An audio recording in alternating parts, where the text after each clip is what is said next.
올해 내 나이가 73입니다. 작년 이맘때 나는 46년을 함께 산 사람과 도장을 찍고 헤어졌습니다. 사람들은 그 나이에 무슨 이혼이냐고, 다 늙어서 무슨 새 인생을 시작하려고 그러느냐고 했지요. 그런데 그 도장을 찍게 만든 사람이 누구였는지 아십니까? 다른 사람도 아닌 내 배 아파 낳은 자식들이었습니다. 지금 나는 새벽 5시면 눈이 떠집니다. 누가 깨우는 것도 아닌데 몸이 먼저 일어나요. 손수레를 끌고 골목을 돕니다. 남들이 버린 종이 상자를 펴서 차곡차곡 쌓고 신문지 뭉치를 묶고 그렇게 하루를 시작합니다. 하루 종일 걸어도 손에 쥐는 돈은 10,000원이 채 안 됩니다. 손이 갈라지고 허리가 끊어질 것 같아도 멈출 수가 없어요. 멈추면 그날 저녁을 굶어야 하니까요. 사람들은 내 손수레를 보고 혀를 찹니다. 어떤 이는 동전을 쥐어주기도 하고 어떤 이는 못 본 척 지나갑니다. 나는 그 시선들이 부끄럽지 않습니다. 정말로 부끄러운 건 따로 있으니까요. 내가 어쩌다 이 골목에서 종이를 줍게 되었는지 그 사연을 알면 여러분도 한참을 멍하니 서 있게 될 겁니다. 46년. 결코 짧은 세월이 아닙니다. 그 긴 시간을 한 지붕 아래에서 버틴 사람을 나는 종이 한 장에 도장을 찍어 떠나보냈습니다. 그것도 내 손으로요. 그 사람이 짐을 싸서 현관문을 나서던 그 뒷모습이 지금도 눈을 감으면 선합니다. 그날 나는 이게 옳은 일이라고 믿었습니다. 자식들이 그렇게 말했으니까요. 여기까지 들으시고 그냥 자리를 뜨지 마세요. 잠시 후에 나는 멀쩡한 집과 멀쩡한 남편을 두고도 왜 이 골목에서 손수레를 끌게 되었는지 그 모든 이야기를 하나도 빠짐없이 들려드릴 겁니다. 혹시 여러분 곁에도 자식 말이라면 무조건 옳다고 믿는 부모가 계신가요? 아니면 여러분 자신이 그런 부모인가요? 댓글로 한번 들려주세요. 이 이야기가 남의 일 같지 않은 분이 분명 계실 겁니다. 내 이름은 순자입니다. 경상도 작은 시골 마을에서 태어나 22에 시집을 왔습니다. 남편 될 사람은 얼굴도 모르고 결혼했어요. 그 시절엔 다 그랬습니다. 부모가 정해주면 그게 인연이려니 하고 따라가는 거였지요. 첫날 밤에 처음 본 그 사람 얼굴이 생각보다 선하게 생겨서 나는 속으로 안도했던 기억이 납니다. 그 사람은 말수가 적었습니다. 다정한 말 한마디 할 줄 모르는 사람이었어요. 사랑한다는 말은커녕 고맙다는 말도 평생 손에 꼽을 만큼 했을 겁니다. 그런데 이상하지요. 그 무뚝뚝한 사람이 새벽마다 제일 먼저 일어나 아궁이에 불을 지폈습니다. 내가 추울까봐 방을 데워놓고 그러고는 아무 말 없이 일하러 나갔어요. 우리는 가난했습니다. 신혼 때는 단칸방에서 시작했어요. 비가 오면 천장에서 물이 새서 양푼을 받쳐놓고 잤습니다. 그래도 그때가 좋았다고 지금 와서 생각하면 그렇게 느껴집니다. 둘이서라면 하나를 끓여 나눠 먹어도 배가 부르던 시절이었으니까요. 그 단칸방 시절, 겨울이 유독 혹독했습니다. 연탄 한 장이 아까워 우리는 서로의 등을 맞대고 체온으로 밤을 났어요. 그래도 그 사람은 늘 나를 따뜻한 아랫목 쪽으로 밀어넣고 자기는 윗목에서 잤습니다. 내가 추울세라 자기 몸으로 외풍을 막아주던 사람이었어요. 그런 사람을 두고 나는 나중에 그렇게 모진 의심을 했던 겁니다. 명절이 되어도 친정에 갈 차비가 없던 해도 있었습니다. 그럴 때면 그 사람은 아무 말 없이 며칠을 더 일했어요. 그렇게 마련한 돈을 내 손에 쥐어주며 친정 다녀오라고 짧게 말하고는 돌아섰습니다. 나는 그 사람의 그런 무뚝뚝한 다정함을 그때는 당연한 줄로만 알았어요. 사람은 잃고 나서야 그 빈자리의 크기를 아는가 봅니다. 남편은 공사장을 다녔습니다. 시멘트를 나르고 벽돌을 쌓으며 손마디가 굵어지도록 일했어요. 나는 시장에서 나무를 다듬고 생선을 팔았습니다. 새벽에 나가서 깜깜해질 때까지 좌판을 지켰지요. 그렇게 둘이 벌어 한 푼 두 푼 모았습니다. 자식들 입에 밥 들어가는 것만 봐도 하루의 고단함이 싹 가셨어요. 비가 억수같이 쏟아지던 어느 장날이 기억납니다. 좌판의 생선이 다 떠내려갈 판인데 그 사람이 공사장에서 한달음에 달려왔어요. 비를 쫄딱 맞으면서 말없이 천막을 치고 좌판을 지켜주었습니다. 그러고는 또 아무 말 없이 공사장으로 돌아갔어요. 나는 그 빗속에 멀어지는 뒷모습을 보며 이 사람과 평생을 함께 하겠구나 다짐했습니다. 아이는 셋을 두었습니다. 큰아들, 둘째 딸, 그리고 막내 아들. 셋 다 손이 많이 가는 아이들이었지만 나는 단 한 번도 힘들다는 내색을 하지 않았습니다. 부모란 원래 그런 거라고 배웠으니까요. 내 입에 들어갈 고기 한 점도 아이들 밥그릇에 올려놓는 게 당연한 줄 알았습니다. 큰아들이 대학에 붙던 날 남편이 처음으로 내 손을 잡았습니다. 아무 말도 없이 그냥 거친 손으로 내 손을 꽉 쥐었어요. 그 손이 떨리고 있었습니다. 우리 같은 사람 자식이 대학을 간다는 게 그 사람한테는 평생 흘린 땀이 보상받는 순간이었던 겁니다. 나는 그날 밤 부엌에서 혼자 울었습니다. 그 사람은 자식들 앞에서는 늘 엄했습니다. 살가운 말 한마디 건네는 법이 없었어요. 그런데 자식들이 잠들면 몰래 방에 들어가 이불을 덮어주곤 했습니다. 큰아들이 아파열이 펄펄 끓던 밤에는 밤새 그 곁을 지키며 물수건을 갈아주었어요. 자식들은 그런 아버지의 속정을 몰랐습니다. 그저 무섭고 어려운 아버지로만 기억했지요. 어쩌면 그래서 자식들이 그렇게 쉽게 아버지를 나쁜 사람으로 몰아갈 수 있었는지도 모릅니다.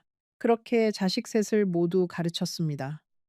큰아들은 회사에 들어갔고, 딸은 시집을 잘 갔고, 막내도 제 앞가림을 하게 되었어요. 등록금 대느라 진 빚을 다 갚고 나니 어느새 우리 부부 머리가 하얗게 새어 있었습니다. 거울을 보면 낯선 노인이 둘 서 있었지요. 자식들을 다 키워 내보내고 나니 집 안이 텅 비었습니다. 그 적막함이 처음엔 낯설었어요. 그런데 그 사람과 둘이 마주 앉아 밥을 먹다 보면 그 적막함도 그런대로 정겨웠습니다. 우리는 말없이도 통하는 사이가 되어 있었어요. 그 사람이 숟가락을 놓으면 내가 숭중을 떠다 주고, 내가 무릎이 아프다 하면 그 사람이 말없이 파스를 붙여주고요. 그렇게 늙어가는 게 부부련이 했습니다. 환갑이 지나고 칠순이 가까워질 무렵 우리 부부에게도 작은 재산이 생겼습니다. 평생 안 먹고 안 입고 모은 돈으로 변두리에 작은 집 한 채를 마련한 겁니다. 마당에 감나무가 한 그루 있는 낡은 집이었어요. 그 집이 우리한테는 궁궐이었습니다. 남편은 그 감나무 아래 평상을 놓고 여름밤이면 거기 누워 별을 봤습니다. 문제는 거기서부터 시작됐습니다. 그 집과 우리가 평생 모은 약간의 돈, 자식들 눈에 그게 들어오기 시작한 거예요. 처음엔 나도 몰랐습니다. 설마 내 자식들이 하는 마음이었으니까요. 그런데 지금 와서 돌이켜보면 모든 일에는 다 조짐이라는 게 있었습니다. 어느 명절이었습니다. 온 가족이 모여 앉아 음식을 먹는데 큰아들이 슬쩍 말을 꺼냈어요. 아버지가 요즘 통말씀이 없으시고 기력도 없어 보이는데 혹시 어디 편찮으신 거 아니냐고요. 나는 그저 늙어서 그러려니 했습니다. 그런데 그 말 끝에 큰 며느리가 한마디를 보탰습니다. 며느리는 조심스러운 척하면서 이렇게 말했어요. 어머니, 아버님이 요즘 정신이 좀 오락가락 하시는 것 같지 않으세요? 지난번에 뵈었을 때 같은 말을 두 번, 세 번 하시더라고요. 나는 그 말을 듣고 가슴이 철렁했습니다. 하지만 한편으로는 아니라고, 그 사람은 멀쩡하다고 믿고 싶었어요. 그날 이후로 자식들의 방문이 잦아졌습니다. 효자가 따로 없었어요. 주말마다 찾아와서 반찬을 사오고 아버지 건강을 챙기는 척 했습니다. 나는 그게 그저 고마웠습니다. 늙음하게 자식들이 이렇게 살뜰히 챙겨주니 내가 인생을 헛살지는 않았구나 싶었지요. 그게 얼마나 어리석은 생각이었는지 그땐 몰랐습니다. 자식들은 올 때마다 이런저런 선물을 들고 왔습니다. 며느리는 내 손을 잡고 어머니 고생하셨다며 살갑게 굴었어요. 손주들도 할머니 할머니 하며 품에 안겼습니다. 나는 그 따뜻함에 흠뻑 젖어 세상에 부러울 게 없었어요. 그런데 이상하게도 그 사람한테는 다들 대면대면했습니다. 아버지한테는 인사만 겨우 하고 나한테만 정성을 쏟았어요. 나는 그게 그저 아버지가 워낙 무뚝뚝하니 자식들도 어려워서 그러려니 했습니다. 지금 와서 생각하면 그것도 다 계산된 거였어요. 어미의 마음을 사서 어미를 자기들 편으로 끌어들이려는 거였습니다. 부부 사이를 갈라놓으려면 먼저 한쪽 마음을 얻어야 하니까요. 자식들은 그걸 본능적으로 알고 있었던 겁니다. 그러던 어느 날 큰아들이 나를 따로 불러냈습니다. 동네 찻집에서 마주 앉았는데 아들 표정이 영 심상치 않았어요. 한참을 뜸을 들이더니 아주 무거운 목소리로 입을 열었습니다. 엄마, 내가 할 말이 있는데 놀라지 말고 들으세요. 아들은 아버지 이야기를 꺼냈습니다. 아버지가 젊은 시절에 엄마 몰래 다른 여자를 만난 적이 있었다는 겁니다. 그것도 한두 번이 아니라고요. 나는 그 말을 듣는 순간 머릿속이 하얘졌습니다. 손에 든 찻잔이 달그락거릴 정도로 손이 떨렸어요. 아들은 계속 말했습니다. 자기가 어릴 때 다 봤다고, 아버지가 엄마한테 얼마나 못되게 굴었는지 똑똑히 기억한다고요. 엄마는 그저 참고만 살았던 거라고, 이제라도 엄마 인생을 찾으라고 했습니다. 나는 아무 말도 할 수 없었습니다. 그런 기억은 나한테 없었으니까요. 하지만 자식이 거짓말을 하겠나 싶었어요. 집에 돌아오는 길에 다리가 후들거렸습니다. 46년을 함께 산 사람이 알고 보니 내가 모르는 얼굴을 가지고 있었다는 사실. 그게 사실인지 아닌지보다 내 자식이 그렇게 말한다는 게 더 무서웠습니다. 그날 밤 나는 잠든 남편의 얼굴을 오래 들여다봤습니다. 이 사람이 정말 그런 사람이었을까? 도무지 믿기지 않았어요. 그런데 한번 의심이 들기 시작하니 모든 게 다르게 보이기 시작했습니다. 그 사람의 무뚝뚝함이 무심함으로, 말없음이 차가움으로 보였어요. 자식들은 그런 내 마음을 정확히 파고들었습니다. 만날 때마다 한마디씩 보듬지요. 엄마가 불쌍하다. 엄마는 너무 착해서 평생 손해만 봤다. 그런 말들로요. 여기서 잠깐 이 이야기를 듣고 계신 여러분께 묻고 싶습니다. 만약 여러분의 자식이, 그것도 셋이 입을 모아 한 사람을 나쁜 사람이라고 말한다면 여러분은 그 말을 믿지 않을 자신이 있으십니까? 조금 뒤에 나는 그 믿음이 얼마나 큰 대가를 치르게 했는지 말씀드리겠습니다. 부디 끝까지 들어주세요. 자식들의 설득은 집요했습니다. 둘째 딸은 전화를 걸어 매일같이 울었습니다. 엄마, 이대로 살다가 엄마 먼저 쓰러지면 어떡하느냐고. 아버지 병수 바라다 엄마 인생 다 끝난다고요. 막내 아들은 또 다른 이야기를 했습니다. 아버지 재산을 미리 정리해두지 않으면 나중에 복잡해진다고요. 나는 그제야 어렴풋이 이상한 낌새를 느꼈습니다. 자식들이 하는 말이 다 조금씩 달랐거든요. 큰아들은 아버지의 과거를, 딸은 내 건강을, 막내는 재산을 이야기했습니다. 그런데 결론은 다 똑같았어요. 이혼을 하라는 거였습니다. 한 방향을 가리키는 세 개의 손가락이었지요. 그래도 나는 망설였습니다.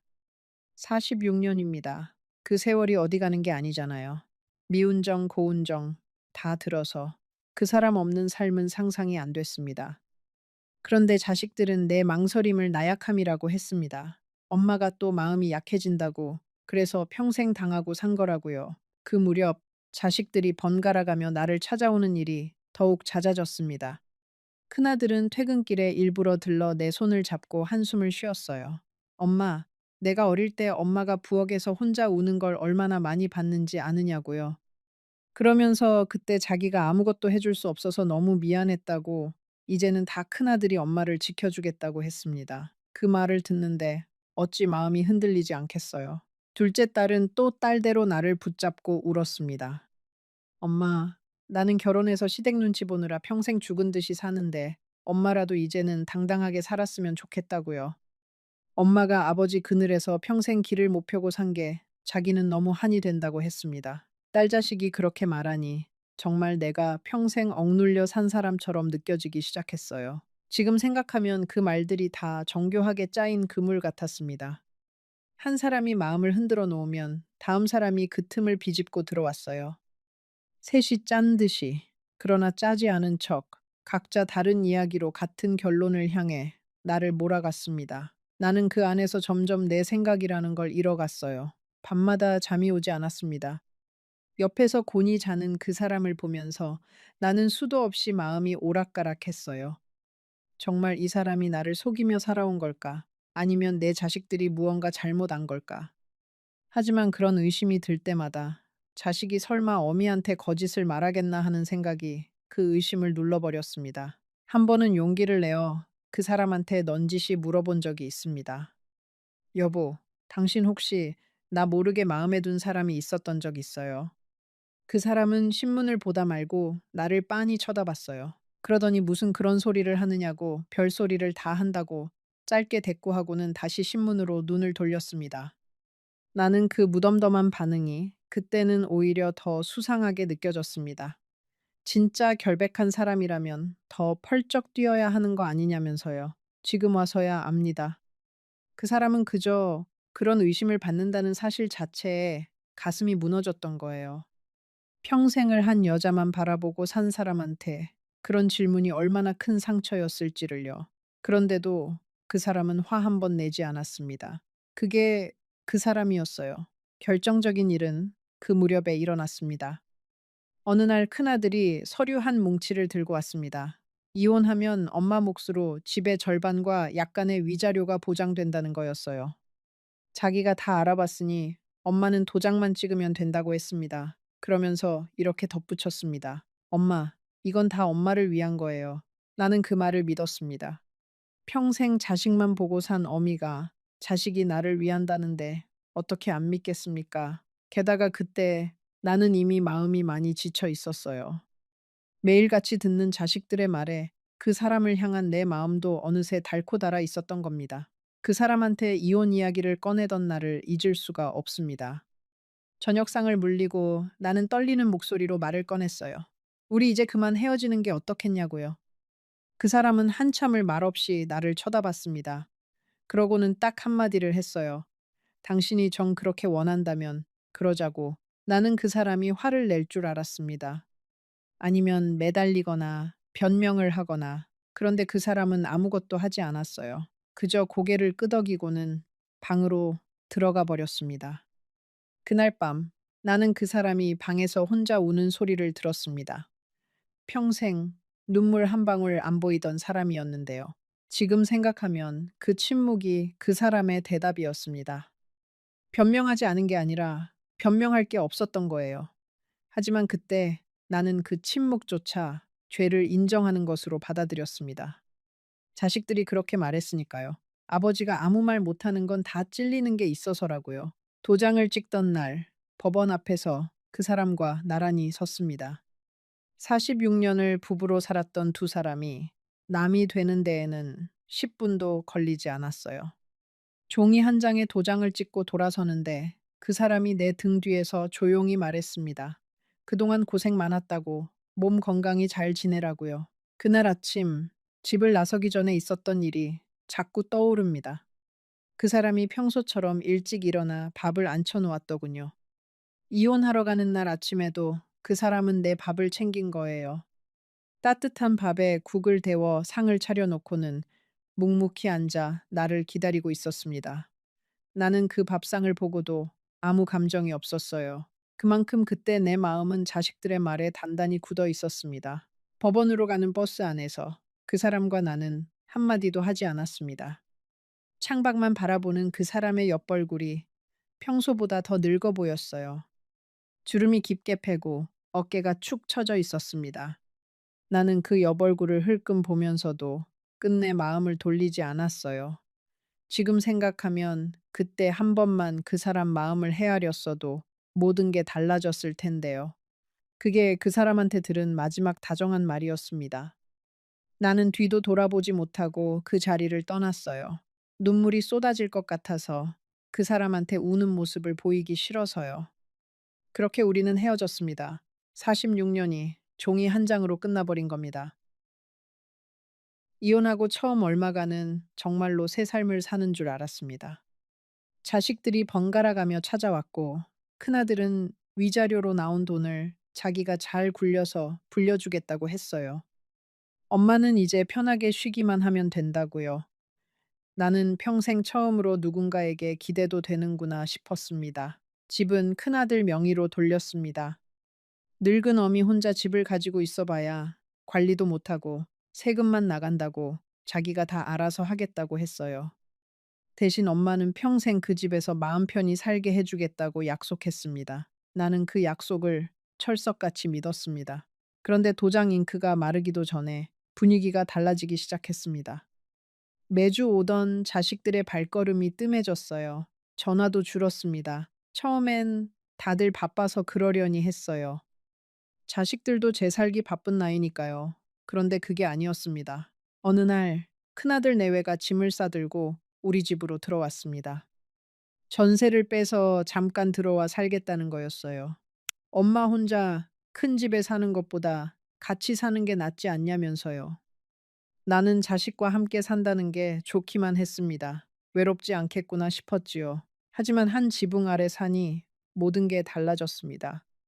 며느리는 내가 부엌에 들어가는 걸 싫어했어요. 어머니는 그냥 방에 계시라고, 살림은 자기가 알아서 하겠다고요. 말은 공손했지만 그건 부엌에서 나오지 말라는 뜻이었습니다. 나는 점점 내 집에서 손님이 되어 갔습니다. 처음 며칠은 그래도 견딜만 했습니다. 손주 얼굴 보는 재미에 집안에 사람 소리가 나는 게 좋았어요. 그런데 시간이 지날수록 그 집 안에서 내 자리가 점점 좁아지는 게 느껴졌습니다. 거실에 앉아 있으면 며느리가 청소를 한다며 나를 방으로 들여보냈고, 텔레비전을 보고 있으면 손주가 봐야 한다며 리모컨을 가져갔어요. 나는 내 딴에는 눈치껏 처신한다고 했습니다. 며느리가 힘들까봐 빨래도 몰래 손빨래를 해서 널어놓고 손주들 간식도 챙겨주려고 애를 썼어요. 그런데 그게 오히려 화근이었습니다. 며느리는 내가 손대는 걸 다 못마땅해 했어요. 어머니가 빨래를 잘못 널어서 옷이 상했다느니, 손주한테 군것질을 시켜서 밥을 안 먹는다느니 사사건건 트집을 잡았습니다. 나는 그럴 때마다 그저 미안하다고 했습니다. 내 집인데도, 내가 평생 모은 돈으로 산 집인데도 나는 그 집에서 죄 지은 사람처럼 조심조심 살았어요. 내 발소리도 죽이고 화장실 물 내리는 것도 눈치를 보고 그렇게 하루하루를 견뎠습니다. 밥상에서도 마찬가지였습니다. 처음엔 같이 먹던 밥상이 어느새 따로따로가 되었어요. 손주가 학원 가야 한다고, 시간이 안 맞는다고요. 나는 점점 작은 방으로 밀려났습니다. 큰 방을 손주한테 내주고 나는 햇볕도 안 드는 북쪽 방으로 옮겨갔어요. 그 북쪽 방은 겨울이면 손발이 시릴 만큼 추웠습니다. 며느리는 보일러를 너무 틀면 가스비가 많이 나온다고 했어요. 그래서 나는 두꺼운 내복을 껴입고 이불을 둘둘 말고 잤습니다. 그럴 때면 신혼 때 그 단칸방이 떠올랐어요. 비는 새도 그 사람이 데워놓은 아랫목은 늘 따뜻했는데요. 나는 차가운 방에서 그 따뜻했던 아랫목을 떠올리며 잠들곤 했습니다. 가끔 동네 노인정에 다녀오면 며느리의 표정이 싸늘했습니다. 어머니 또 어디 다녀오셨냐고, 동네 사람들한테 무슨 말을 하고 다니시는 거 아니냐고요. 행여 내가 집안 사정을 밖에 떠벌릴까봐 경계하는 눈치였습니다. 나는 그 눈빛을 받을 때마다 내가 이 집에서 환영받지 못하는 존재라는 걸 뼈저리게 느꼈어요. 그래도 나는 참았습니다. 자식 신세지는 처지에 무슨 말을 하겠어요. 그저 내가 좀 더 조용히, 좀 더 작게 지내면 다들 편하겠거니 했습니다. 그런데 사람 마음이라는 게 한번 멀어지기 시작하면 걷잡을 수가 없더군요. 밤이 되면 나는 자주 그 사람 생각을 했습니다. 헤어진 그 사람이 지금쯤 어디서 무얼 하고 있을까? 끼니는 제대로 챙겨 먹고 있을까? 그 무뚝뚝한 사람이 혼자서 밥은 차려 먹을 줄이나 알까? 그런 생각이 들 때마다 나는 고개를 세차게 저었습니다. 나쁜 사람을 왜 걱정하느냐고 스스로를 다그치면서요. 하지만 마음 한구석에서는 자꾸만 그 사람이 밟혔습니다. 위자료로 받은 돈 이야기를 꺼냈을 때였습니다. 슬슬 내 통장이 비어가서 큰아들한테 그 돈은 어떻게 됐냐고 물었어요. 굴려서 불려주겠다던 그 돈 말입니다. 아들의 표정이 싸늘하게 굳었습니다. 그러더니 한다는 말이 엄마, 그 돈 다 까먹었다는 거예요.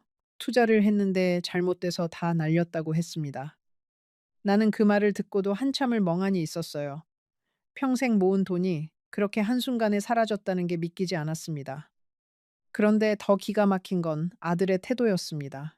미안한 기색도 없이 오히려 나한테 짜증을 냈어요. 엄마가 자꾸 그 돈 이야기를 하니까 자기도 스트레스를 받는다고 했습니다. 어차피 엄마가 가지고 있어 봐야 쓸데도 없는 돈이었는데 왜 그러느냐고요. 나는 그 말에 가슴이 철렁 내려앉았습니다. 그 돈이 어떤 돈인데요? 새벽 시장에서 손이 트도록 나무를 다듬어 번 돈, 한여름에도 생선 비린내를 맡으며 좌판을 지켜 모은 돈이었습니다. 그런 돈을 두고 쓸데도 없는 돈이라니 자식 입에서 그런 말이 나올 줄은 꿈에도 몰랐어요. 나중에 알고 보니 그 돈은 투자로 날린 게 아니었습니다. 큰아들이 빚을 갚는 데 썼다는 이야기를 동네 사람을 통해 어렴풋이 들었어요. 진작부터 사업이 기울어 빚에 쪼들리고 있었는데 그걸 내 위자료로 막은 거였습니다. 그러니까 자식들이 그토록 내 이혼을 서둘렀던 데에는 다 그럴 만한 속사정이 있었던 거예요. 나는 그 사실을 알고도 따져 묻지 못했습니다. 따져 물은들 무엇이 달라지겠어요. 그날 이후로 나는 그 집에서 더욱 외로워졌습니다. 돈이 없는 노인은 그 집에서 아무 쓸모도 없는 존재였어요. 한때는 효자 효녀였던 자식들이 어미한테서 더 가져갈 게 없어지자 하나둘 등을 돌렸습니다. 나는 그제야 깨달았어요. 그 다정함이, 그 효심이 다 무엇을 위한 것이었는지를요. 조금만 더 들어주세요. 지금부터가 정말로 내가 왜 손수레를 끌게 되었는지 그 진짜 이유가 나옵니다. 혹시 여러분 중에도 자식한테 모든 걸 다 내어주고 정작 자신은 빈손이 된 분이 계신가요? 그렇다면 이 다음 이야기를 절대 놓치지 마세요. 돈이 없어졌다는 걸 알고부터 나는 집안의 천덕꾸러기가 되었습니다. 큰 며느리는 대놓고 한숨을 쉬었어요. 어머니 약값에 생활비에 우리도 힘들다는 말을 입에 달고 살았습니다. 나는 그때마다 죄인처럼 고개를 숙였습니다. 내가 무슨 큰 잘못을 한 사람처럼요. 며느리의 말은 날이 갈수록 모질어졌습니다. 처음엔 한숨이었던 게 나중엔 들으라는 듯이 하는 혼잣말이 되었어요. 누구는 부모 덕에 편하게 산다는데 우리는 무슨 팔자에 늙은 부모까지 모시느라 이 고생이냐고요. 나는 그 말들을 방 안에서 다 듣고 있었습니다. 못 들은 척 이불을 뒤집어 쓰고 누워서 소리 없이 눈물만 흘렸어요. 하루는 며느리가 손주들 앞에서 나를 두고 한마디를 했습니다. 너희도 공부 안 하면 나중에 할머니처럼 된다고요. 그 말을 듣는 순간 나는 심장이 붙는 것 같았습니다. 손주들한테 나는 어느새 본보기로 삼지 말아야 할 한심한 늙은이가 되어 있었던 거예요. 평생 자식들 위해 헌신한 어미의 말로가 손주들 눈에 그렇게 비치고 있었습니다. 나는 그날 밤 짐을 싸야겠다고 처음으로 마음먹었습니다. 둘째 딸한테 전화를 걸어봤습니다. 혹시나 하는 마음에 사정을 이야기했어요. 그런데 딸의 반응이 차가웠습니다. 엄마, 나도 시집살이 하느라 정신없는데 그런 이야기하면 어떡하냐고요. 그러면서 큰오빠한테 다 맡겼으면서 왜 자기한테 그러느냐고 했습니다. 매일같이 울며 전화하던 그 딸이 맞나 싶었어요. 막내 아들은 아예 전화를 받지 않았습니다. 몇 번을 걸어도 신호만 가다가 끊겼어요. 나중에 문자가 하나 왔습니다. 엄마, 나 요즘 사업이 어려워서 연락할 정신이 없으니 이해해 달라고요. 재산을 정리해야 한다고 그렇게 열을 올리던 아이가 정작 어미가 빈손이 되니 등을 돌렸습니다. 그 막내가 어릴 때 얼마나 약했는지 모릅니다. 몸이 약해 잔병치레가 잦아서 나는 그 아이를 업고 밤길을 수도 없이 병원으로 달렸어요. 내 등에서 색색 잠든 그 아이의 숨소리가 아직도 귓가에 생생합니다. 그렇게 애지중지 키운 막내가 이제는 어미의 전화 한 통도 귀찮아하는 사람이 되었어요. 자식이 변하는 게 아니라 형편이 사람을 변하게 하는 건지도 모르겠습니다. 그래도 그 변한 모습을 어미 눈으로 지켜보는 건 가슴이 무너지는 일이었어요. 그제야 모든 게 보이기 시작했습니다. 자식들이 그토록 이혼을 종용했던 이유가요. 그건 나를 위해서가 아니었습니다. 부부 공동의 재산보다 이혼해서 갈라진 재산을 각자 가져가는 게 자기들한테 더 유리했던 겁니다. 늙은 어미는 그저 도장을 찍어주는 도구였을 뿐이에요. 내가 그 사실을 깨달았을 때 이미 모든 게 끝나 있었습니다. 집은 큰아들 명의였고 돈은 사라졌고 나는 가진 게 아무것도 없었습니다. 46년을 함께 산 사람도 평생 모은 재산도 모두 내 손을 떠난 뒤였어요. 빈 껍데기만 남은 노인이 거기 앉아 있었습니다. 그러던 어느 겨울 아침이었습니다. 큰 며느리가 내 방문을 열고 들어와 조심스럽게 말을 꺼냈어요. 어머니, 드릴 말씀이 있는데요. 집을 팔게 되었다는 겁니다. 사정이 어려워서 이 집을 정리하고 작은 곳으로 옮겨야 한다고요. 작은 집으로 옮기면 방이 부족하다고 했습니다. 그러니 어머니는 당분간 다른 곳에 계시는 게 어떻겠냐고요. 말은 부드러웠지만 그건 나가라는 소리였습니다. 이른이 넘은 어미한테 갈 곳을 정해주지도 않고 그저 나가라는 거였어요. 나는 그날 작은 가방 하나를 들고 그 집을 나왔습니다. 마당에 감나무를 한번 올려다 봤어요. 남편이 평상에 누워 별을 보던 그 나무요. 그 나무 아래서 나는 한참을 서 있었습니다. 그러고는 뒤도 돌아보지 않고 대문을 나섰습니다. 그게 내 집에서의 마지막이었어요. 대문을 나서는데 어린 손주가 쪼르르 따라 나왔습니다. 할머니 어디 가느냐고 묻더군요. 나는 차마 대답을 못하고 그저 손주의 머리만 쓰다듬었어요. 할머니 금방 올게 하고 거짓말을 하고는 돌아섰습니다. 그 어린 것은 영문도 모르고 손을 흔들었어요. 나는 골목 모퉁이를 돌 때까지 그 작은 손이 흔들리는 걸 등 뒤로 느꼈습니다. 골목을 빠져나오면서 나는 평생 살아온 동네를 천천히 둘러봤습니다. 단골쌀집, 늘 다니던 미용실, 새벽마다 지나던 시장 골목. 이제 이 동네와도 영영 이별이구나 싶었어요. 이른이 넘은 나이에 정든 모든 것을 두고 낯선 곳으로 떠나야 한다는 게 얼마나 막막했는지 모릅니다. 그런데도 이상하게 눈물은 나지 않았어요. 너무 큰 슬픔은 눈물도 말려버리는가 봅니다. 갈 곳이 없었습니다. 친정은 진작에 없어졌고 친구들도 다들 제 자식들과 살기 바빴어요. 며칠은 찜질방을 전전했습니다. 그러다 보증금도 없이 들어갈 수 있는 낡은 단칸방을 하나 구했어요. 보일러도 잘 안 들어오는 창문 하나 없는 반지하 방이었습니다. 그 방을 처음 본 날, 나는 한참을 문 앞에 서 있었습니다. 곰팡내가 나고 벽지는 누렇게 들떠 있었어요. 평생 깨끗한 집을 가꾸며 살아온 내가 이런 곳에서 살게 되리라고는 상상도 못했습니다. 그래도 별 수 없었어요. 가진 돈이라고는 손에 쥔 몇 푼이 전부였으니까요. 나는 그날 걸레를 빨아 방을 닦고 또 닦았습니다. 그렇게라도 사람 사는 곳으로 만들고 싶었어요. 밤이 되자 그 반지하 방은 칠흑같이 어두웠습니다. 창문이 없으니 달빛 한 줄기 들지 않았어요. 나는 그 어둠 속에 누워 천장을 바라보며 생각했습니다. 내가 무얼 그리 잘못했길래 이렇게 되었을까? 평생 자식들 위해 헌신하고 남편 뒷바라지하며 살았는데 어쩌다 이 나이에 이런 곳에 홀로 누워 있나. 그날 밤 나는 처음으로 그 사람이 사무치게 보고 싶었습니다. 당장 먹고 살 길이 막막했습니다. 이른이 넘은 노인을 받아주는 일자리가 어디 있겠어요.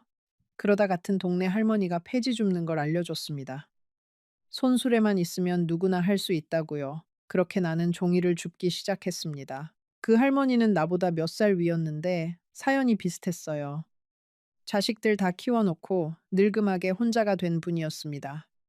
그분이 나한테 손수레 끄는 법을 가르쳐 주었어요. 어디 가면 종이가 많이 나오는지, 고물상은 어디가 값을 잘 쳐주는지요. 우리는 그렇게 골목에서 만나 서로의 신세를 위로하며 친구가 되었습니다. 자식한테 못 받은 정을 우리는 같은 처지의 노인들끼리 나누었어요. 처음 손수레를 끌고 골목에 나섰던 날을 잊을 수가 없어요. 행여 아는 사람을 만날까봐 고개를 푹 숙이고 다녔습니다. 한때는 자식 셋을 대학까지 보낸 어미였는데 이제는 남이 버린 종이를 줍는 신세라니요. 그날 나는 골목 한 구석에 쪼그리고 앉아 소리 없이 한참을 울었습니다. 손수레를 끄는 일은 생각보다 고됐습니다. 종이 상자는 비에 젖으면 천근만근 무거워졌어요. 가파른 언덕길을 오를 때면 늙은 다리가 후들거려 몇 번이고 멈춰서야 했습니다. 손수레가 뒤로 밀릴까봐 온 힘을 다해 붙잡고 있노라면 식은땀이 등줄기를 타고 흘렀어요. 하루는 큰 길에서 손수레 바퀴가 빠진 적이 있습니다. 종이가 와르르 쏟아져 길바닥에 흩어졌어요. 지나가는 사람들이 흘끔거리는데 나는 얼굴이 화끈거려 어쩔 줄을 몰랐습니다. 그때 웬 젊은 청년이 다가와 말없이 종이를 주워 담아 주었어요. 그러고는 바퀴까지 고쳐주고는 인사도 받지 않고 총총히 가버렸습니다. 나는 그 청년의 뒷모습을 보며 또 눈시울이 붉어졌어요. 세상이 다 모진 건 아니구나 싶어서요. 폐지를 줍다 보면 별별 사람을 다 만납니다. 어떤 가게 주인은 일부러 상자를 잘 펴서 내 손수레 옆에 놓아줬어요. 또 어떤 이는 바카스 한 병을 슬그머니 쥐어주기도 했습니다. 그런 작은 친절들이 그 시절 나를 버티게 한 힘이었어요. 자식한테 받지 못한 따뜻함을 나는 생판 모르는 남들한테서 받았습니다. 물론 모진 사람도 있었습니다. 어떤 집 앞에서 종이를 줍는데 주인이 나와서 왜 남의 집 앞 물건에 손을 대느냐고 소리를 질렀어요. 그건 버린 게 아니라고요. 나는 죄송하다고 연신 고개를 숙이고 그 자리를 떠났습니다. 그런 날이면 집에 돌아와 한참을 멍하니 앉아 있었어요. 내가 무슨 큰 죄를 지었다고 이런 수모를 당해야 하나 싶어서요. 하지만 사람은 어떻게든 살게 되어 있더군요. 매일 새벽 손수레를 끌다 보니 어느새 부끄러움도 무뎌졌습니다. 종이를 펴고 묶는 손놀림도 빨라졌어요. 하루에 단돈 몇천 원을 손에 쥐어도 그게 내 힘으로 번 돈이라는 게 묘하게 마음을 든든하게 했습니다. 처음엔 손이 자꾸 베이고 물집이 잡혔습니다. 종이 모서리에 손가락이 베이면 쓰라려서 밤새 잠을 설치기도 했어요. 그래도 다음 날이면 또 손수레를 끌고 나갔습니다. 멈출 수가 없었으니까요. 하루를 쉬면 그날 끼니가 막막했고 무엇보다 가만히 방에 누워 있으면 온갖 서러운 생각이 밀려왔습니다. 차라리 몸을 움직이는 게 마음을 다스리는 데 나았어요. 그 반지하 방으로 돌아오면 나는 종일 모은 동전을 헤아렸습니다. 1,000원짜리 몇 장, 100원짜리 몇 개. 그 돈으로 쌀을 사고 연탄을 사고 가끔은 두부 한 모를 샀어요. 그렇게 소박한 밥상을 차려 혼자 앉아 먹을 때면 이상하게도 그 집에서 눈칫밥 먹던 때보다 마음이 편했습니다. 비록 찬밥에 김치 한 조각이어도 누구 눈치 볼 것 없이 내 밥을 먹는다는 게 그렇게 홀가분할 수가 없었어요. 그렇게 폐지를 줍던 어느 날이었습니다. 동네 어귀 게시판에 붙은 종이 한 장이 눈에 들어왔어요. 마을 회관에서 어르신들 점심을 무료로 드린다는 안내였습니다. 나는 그날 따뜻한 밥 한 끼가 그렇게 간절했어요. 그래서 손수레를 세워두고 회관으로 들어갔습니다. 회관 안에는 나 같은 노인들이 여럿 모여 있었습니다. 따뜻한 국에 밥을 말아 먹는데 코끝이 다 시큰했어요. 누군가 차려준 따뜻한 밥을 먹어본 게 얼마만인지요. 그 밥 한 그릇이 그동안 얼었던 마음을 사르르 녹이는 것 같았습니다. 사람이 산다는 게 별게 아니구나. 따뜻한 밥 한 끼면 이렇게 위로가 되는구나 싶었어요. 거기서 나는 뜻밖의 소식을 들었습니다. 같은 마을에 살던 옛 이웃을 만난 거예요. 그분이 나를 알아보고는 깜짝 놀라며 물었습니다. 아니, 댁이 여기 웬일이냐고. 그러더니 조심스럽게 남편 소식은 들었느냐고 물었습니다. 나는 가슴이 철렁했습니다. 헤어진 뒤로 그 사람 소식을 한 번도 듣지 못했으니까요. 무슨 일이 있느냐고 다급하게 물었어요. 그 이웃은 한참을 머뭇거리더니 어렵게 입을 열었습니다. 그 사람이 많이 편찮으시다는 거였어요. 나는 가슴이 철렁했습니다. 헤어진 뒤로 그 사람 소식을 한 번도 듣지 못했으니까요. 무슨 일이 있느냐고 다급하게 물었어요. 그 이웃은 한참을 머뭇거리더니 어렵게 입을 열었습니다. 그 사람이 많이 편찮으시다는 거였어요. 이웃의 말로는 그 사람이 이혼하고 얼마 안 되어 몸져 누웠다고 했습니다. 혼자 살던 작은 새방에서 돌봐줄 사람 하나 없이 지냈다고요. 자식들은 코빼기도 안 비쳤다고 했습니다. 어미한테 그랬듯이 늙고 병든 아비한테도 등을 돌린 거예요. 나는 그 자리에서 한참을 일어서지 못했습니다. 그 무뚝뚝한 사람이 새벽마다 내 방을 데워주던 그 사람이 혼자 차가운 방에서 앓고 있었다니요. 그동안 나는 그 사람을 나쁜 사람이라 믿고 원망하며 살았는데요. 가슴이 무너지는 것 같았습니다. 이웃에게 그 사람이 사는 곳을 물었습니다. 멀지 않은 옆 동네라고 했어요. 나는 그날로 손수레도 내팽개치고 그곳으로 달려갔습니다. 낡은 새방의 문을 두드리는데 손이 사시나무 떨듯 떨렸어요. 그 사람을 어떤 얼굴로 봐야 할지 알 수가 없었습니다. 가는 길 내내 별별 생각이 다 들었습니다. 그 사람이 나를 보고 문전박대하면 어쩌나. 당신 때문에 내가 이 꼴이 됐다고 원망하면 어쩌나. 그런 생각이 들면서도 발걸음은 자꾸만 빨라졌어요. 머리로는 망설이는데 마음은 이미 그 사람한테 달려가고 있었습니다. 46년을 함께 산 정이라는 게 1년 떨어져 있다고 끊어지는 게 아니었어요. 문을 열고 들어간 그 방에서 나는 그 사람을 보았습니다. 46년을 함께 산 그 사람이 야윈 모습으로 좁은 방에 누워 있었어요. 나를 알아본 그 사람의 눈이 커졌습니다. 그러더니 천천히, 아주 천천히 입을 열어 내 이름을 불렀어요. 순자야 하고요. 나는 그 자리에 주저앉아 엉엉 울었습니다. 미안하다는 말도, 보고 싶었다는 말도 나오지 않았어요. 그저 그 사람의 야윈 손을 붙잡고 울기만 했습니다. 그 사람은 떨리는 손으로 내 머리를 쓰다듬었어요. 마치 우는 아이를 달래듯이요. 한참을 그러고 있다가 나는 어렵게 물었습니다. 그때 자식들이 한 말이 사실이었느냐고. 정말로 젊은 시절에 다른 사람을 만난 적이 있었느냐고요. 그 사람은 힘없이 고개를 저었습니다. 그런 일은 없었다고, 평생 나 하나밖에 몰랐다고 했어요. 그러면 왜 그때 아무 말도 하지 않았느냐고 물었습니다. 왜 변명 한마디 안 하고 그냥 도장을 찍어줬느냐고요. 그 사람의 대답을 듣고 나는 또 한 번 무너졌습니다. 당신이 자식들 말을 그렇게 믿는데 내가 무슨 말을 한들 믿었겠냐고. 그저 당신이 원하는 대로 해주고 싶었다고요. 그 사람은 알고 있었던 겁니다. 자식들이 무슨 꿍꿍이로 그러는지 어렴풋이 짐작하고 있었어요. 그런데도 아무 말 하지 않은 건 늙은 아내가 자식들과 등지고 외톨이가 되는 게 싫어서였습니다. 차라리 자기가 나쁜 사람이 되는 게 낫다고 여긴 거예요. 그 사람은 떨리는 목소리로 말을 이었습니다. 자기가 끝까지 결백을 주장했으면 나는 결국 자식들과 척을 졌을 거라고요. 그러면 나는 남편도 잃고 자식도 잃었을 텐데 자기 하나가 나쁜 사람이 되면 적어도 내가 자식들 품에는 남을 수 있지 않겠냐고 생각했답니다. 그러니까 그 사람은 마지막까지 나를 위해 스스로 죄인이 되기를 택한 거였어요. 나는 그 마음을 알고 나서 며칠을 알아 누웠습니다. 생각해보면 그 사람은 늘 그런 식이었습니다. 자기 속을 드러내는 법이 없었어요. 사랑한다는 말 대신 아궁이에 불을 지폈고 미안하다는 말 대신 묵묵히 일을 더 했습니다. 마지막 순간까지도 그 사람은 말이 아니라 침묵으로 자기 사랑을 증명한 거예요. 나는 그 침묵의 언어를 너무 늦게야 알아들었습니다. 이 대목에서 잠시 멈추고 싶습니다. 평생을 무뚝뚝하게만 살아온 사람이 마지막 순간에 보여준 그 마음을요.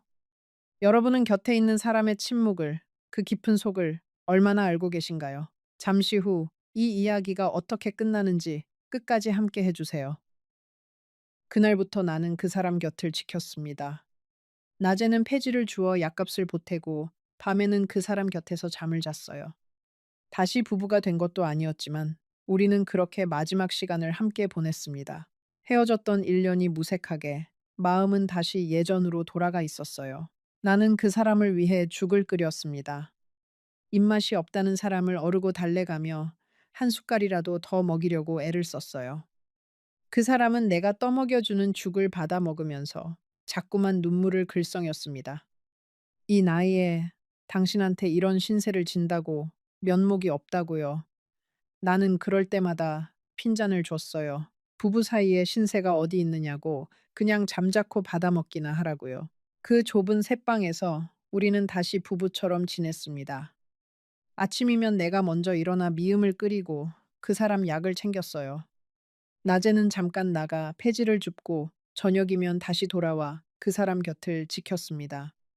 비록 가진 것 없고 몸은 고됐지만 그 시절 내 마음만은 이상하리만치 평온했어요. 미워하던 사람을 다시 품에 안으니 그동안 얹혀있던 응어리가 다 풀리는 것 같았습니다. 가끔 날이 좋으면 나는 그 사람을 부축해 동네 한 바퀴를 돌았습니다.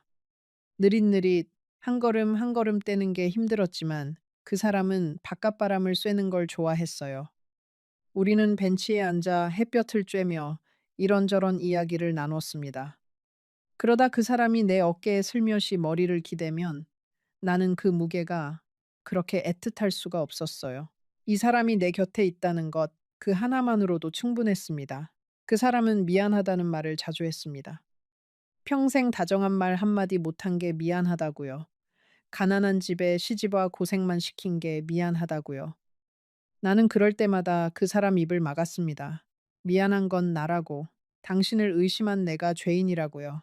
어느 밤에는 그 사람이 내 손을 잡고 이런 말을 했습니다. 순자야, 나는 사실 당신한테 늘 고마웠다고. 표현을 못했을 뿐이지. 새벽에 시장 나가는 당신 뒷모습을 볼 때마다 가슴이 아렸다고요. 그런 말을 평생 한 번도 못하고 산 게 한이 된다고 했어요. 나는 그 말을 들으며 46년 동안 못다한 그 사람의 마음을 그제야 다 받았습니다. 우리는 그 좁은 방에서 옛날 이야기를 많이 했습니다.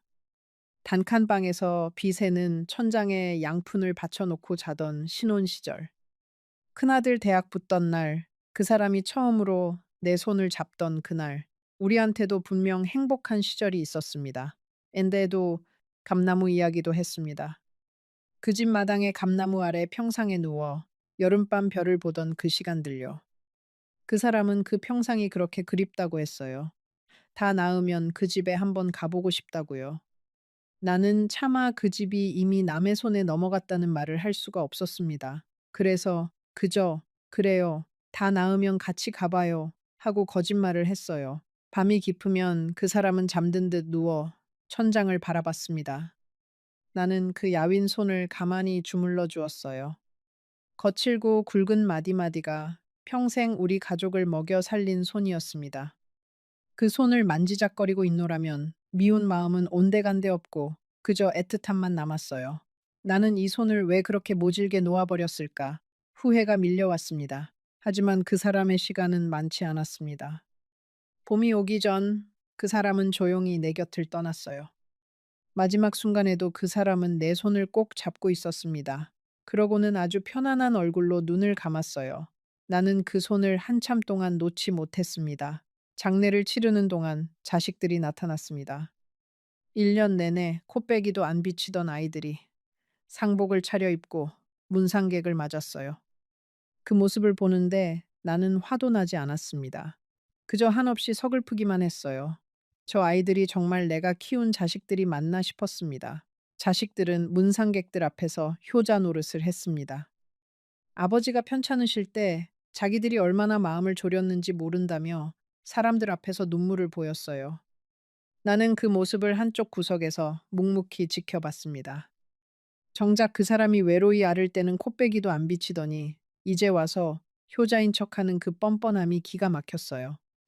하지만 나는 아무 말도 하지 않았습니다. 죽은 사람 앞에서 산 사람들끼리 추한 꼴을 보이고 싶지 않았으니까요. 문상객 중 한 분이 나를 알아보고 다가왔습니다. 사정을 아는 옛 이웃이었어요. 그분이 내 손을 잡고 조용히 물었습니다. 그동안 어떻게 지냈느냐고 고생이 많았겠다고요. 나는 그 따뜻한 말 한마디에 그만 눈물이 핑 돌았습니다. 가족들 누구도 묻지 않은 안부를 남이 물어주니 그렇게 서러울 수가 없었어요. 장례가 끝나고 큰아들이 슬그머니 다가왔습니다. 엄마, 이제 어디서 지내시느냐고 묻더군요. 나는 그 아이의 눈을 똑바로 쳐다봤습니다. 그러고는 조용히 말했어요. 너희가 알 것 없다. 나는 내 힘으로 잘 살고 있으니까. 아들은 잠시 머뭇거리더니 다시 입을 열었습니다. 엄마, 그때는 다 엄마를 위해서 그런 거였다고요. 나는 그 말에 그저 희미하게 웃었습니다. 그러고는 말했어요. 그래, 나도 안다. 다 나를 위한 거였겠지. 그런데 얘야, 나를 위한 일이 왜 나를 이렇게 빈손으로 만들었을까? 아들은 아무 대답도 하지 못했습니다. 아들은 무언가 더 말하려다 입을 다물었습니다. 아마 내 눈빛에서 더 이상 예전의 호락호락한 어미가 아니라는 걸 읽었나 봅니다. 나는 그 아이들에게 아무것도 바라지 않기로 했습니다. 원망도 미움도 다 내려놓기로 했어요. 그게 내가 나를 지키는 유일한 방법이었으니까요. 그렇게 다시 1년이 흘렀습니다. 나는 여전히 새벽이면 손수레를 끌고 골목을 돕니다. 달라진 게 있다면 이제는 고개를 숙이지 않는다는 거예요. 부끄러울 게 없으니까요. 나는 누구한테도 손 벌리지 않고 내 힘으로 살아가고 있습니다. 요즘은 그 반지하 방에 작은 화분 몇 개를 들였습니다. 폐지를 줍다 누가 버린 화분을 주워와 흙을 채우고 씨앗을 심었어요. 창문도 없는 방이라 햇볕이 안 드는데도 그 화분들은 용케 싹을 틔웠습니다. 나는 그 여린 새싹을 볼 때마다 생각해요.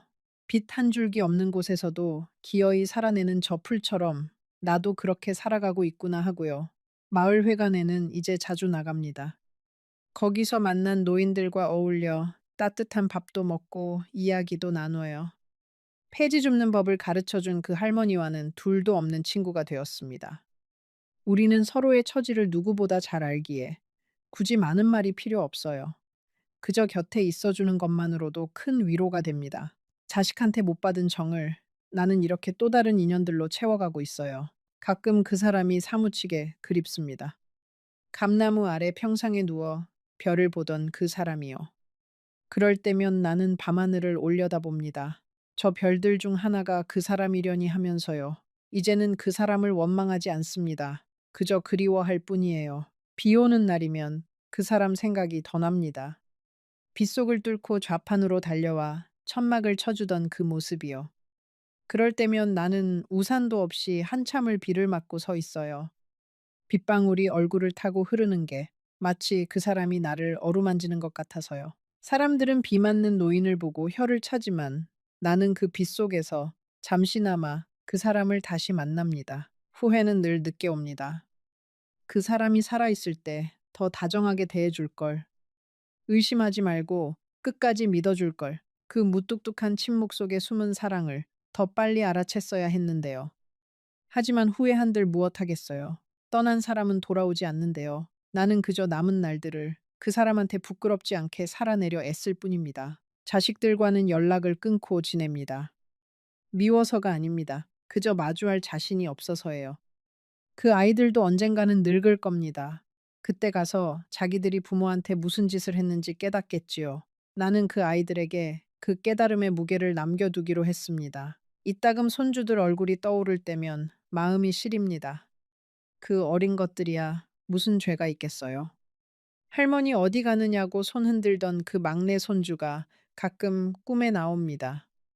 그래도 나는 찾아가지 않아요. 내가 나타나면 그 집 안에 또 어떤 풍파가 일지 모르니까요. 그저 멀리서 그 아이들이 건강하게 자라기만을 빌 뿐입니다. 사람들은 내가 불쌍하다고 합니다. 자식한테 버림받고 폐지나 줍는 가엾은 노인이라고요. 하지만 나는 그렇게 생각하지 않습니다. 나는 비로소 내 두 발로 서는 법을 배웠으니까요. 누구한테 기대지 않고 내 삶을 내가 책임지는 법을요.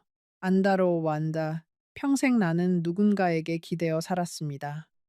젊어서는 남편한테, 늙어서는 자식들한테요.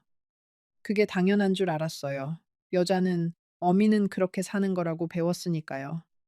그런데 모든 걸 잃고 나서야 나는 처음으로 오롯이 나 자신으로 서보았습니다. 두렵고 외로웠지만 동시에 묘한 자유로움이 있었어요.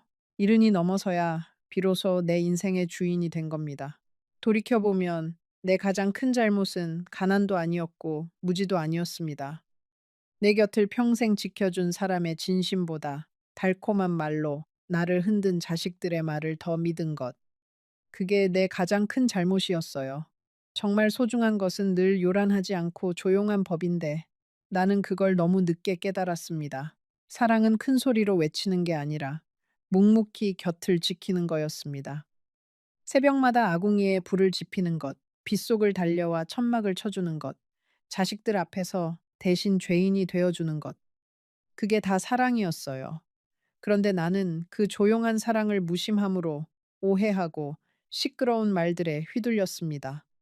사람의 진심은 말이 아니라 행동에 있다는 걸 나는 평생을 다 살고 나서야 알았어요. 이 이야기를 듣고 계신 여러분께 마지막으로 부탁드리고 싶은 게 있습니다. 혹시 곁에 묵묵히 자리를 지켜주는 사람이 있다면 그 사람의 침묵을 함부로 의심하지 마세요. 말이 많은 사람보다 말없이 곁을 지키는 사람이 진짜인 경우가 더 많으니까요. 나는 오늘도 손수레를 끌고 골목을 돕니다.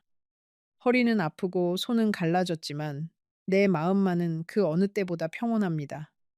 저 하늘의 별 하나가 나를 내려다보고 있다는 걸 아니까요. 언젠가 그 사람을 다시 만나는 날, 나는 부끄럽지 않은 모습으로 서 있고 싶습니다. 새벽 골목은 고요합니다. 아직 잠든 도시 위로 희뿌연 안개가 내려앉아 있어요. 그 안개 속을 손수레를 끌고 걷다 보면 문득 내가 살아온 세월이 다 꿈만 같습니다. 가난했던 신혼, 자식 키우던 고단함, 작은 집 한 채의 행복, 그리고 종이 한 장으로 끝나버린 46년. 그 모든 것이 마치 어제 일처럼 생생한데 정신을 차려보면 나는 이렇게 늙어 손수레를 끌고 있어요. 그래도 나는 이 새벽이 좋습니다. 아무도 나를 재촉하지 않고 아무도 나를 미워하지 않는 이 시간이요. 손수레 바퀴 굴러가는 소리, 종이 부스럭거리는 소리만이 나와 함께 합니다.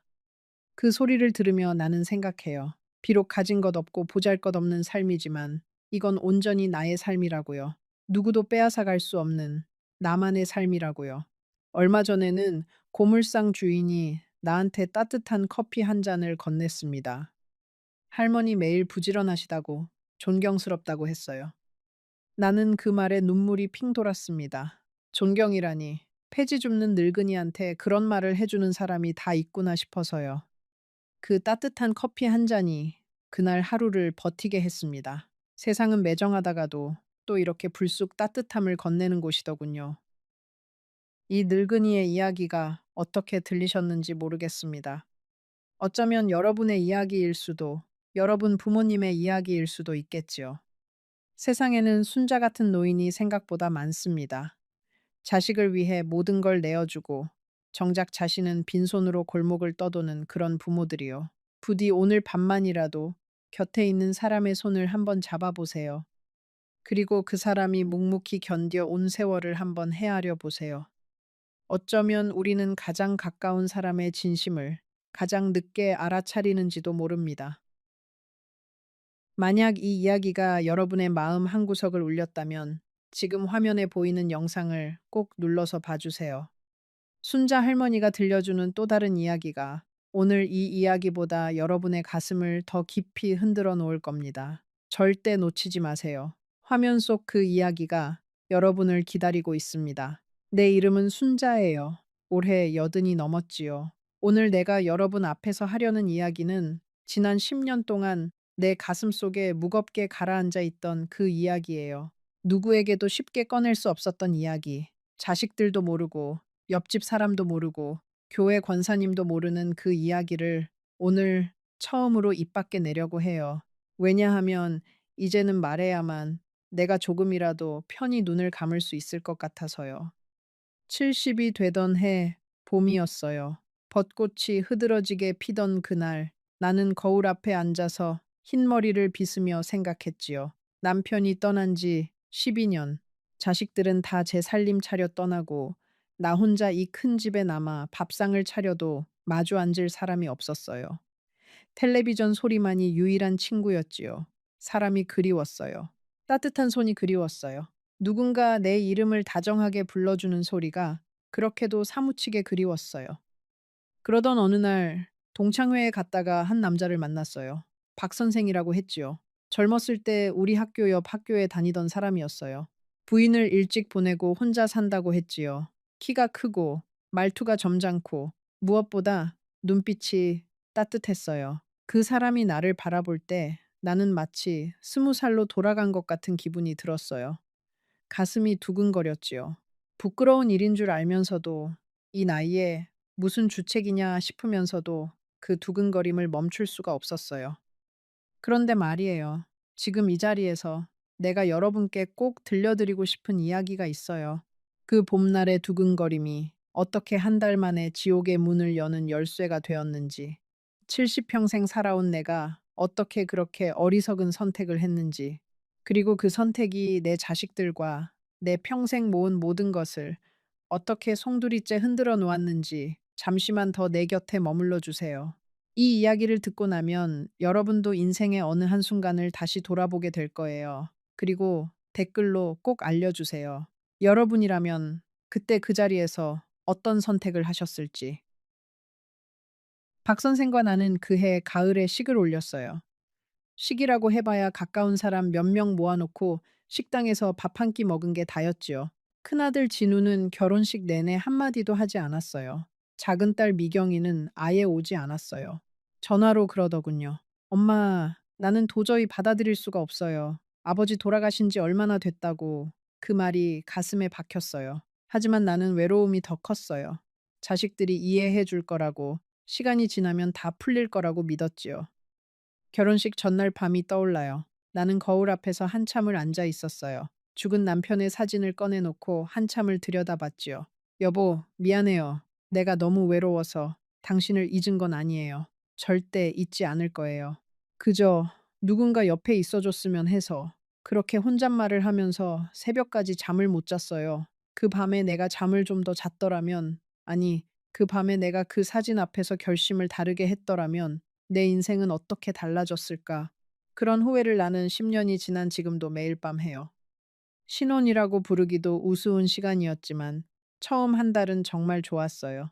박 선생은 아침마다 내 손에 따뜻한 차를 쥐어주었고 함께 산책을 나갔고 저녁이면 옛날 노래를 흥얼거리며 설거지를 도와주었어요.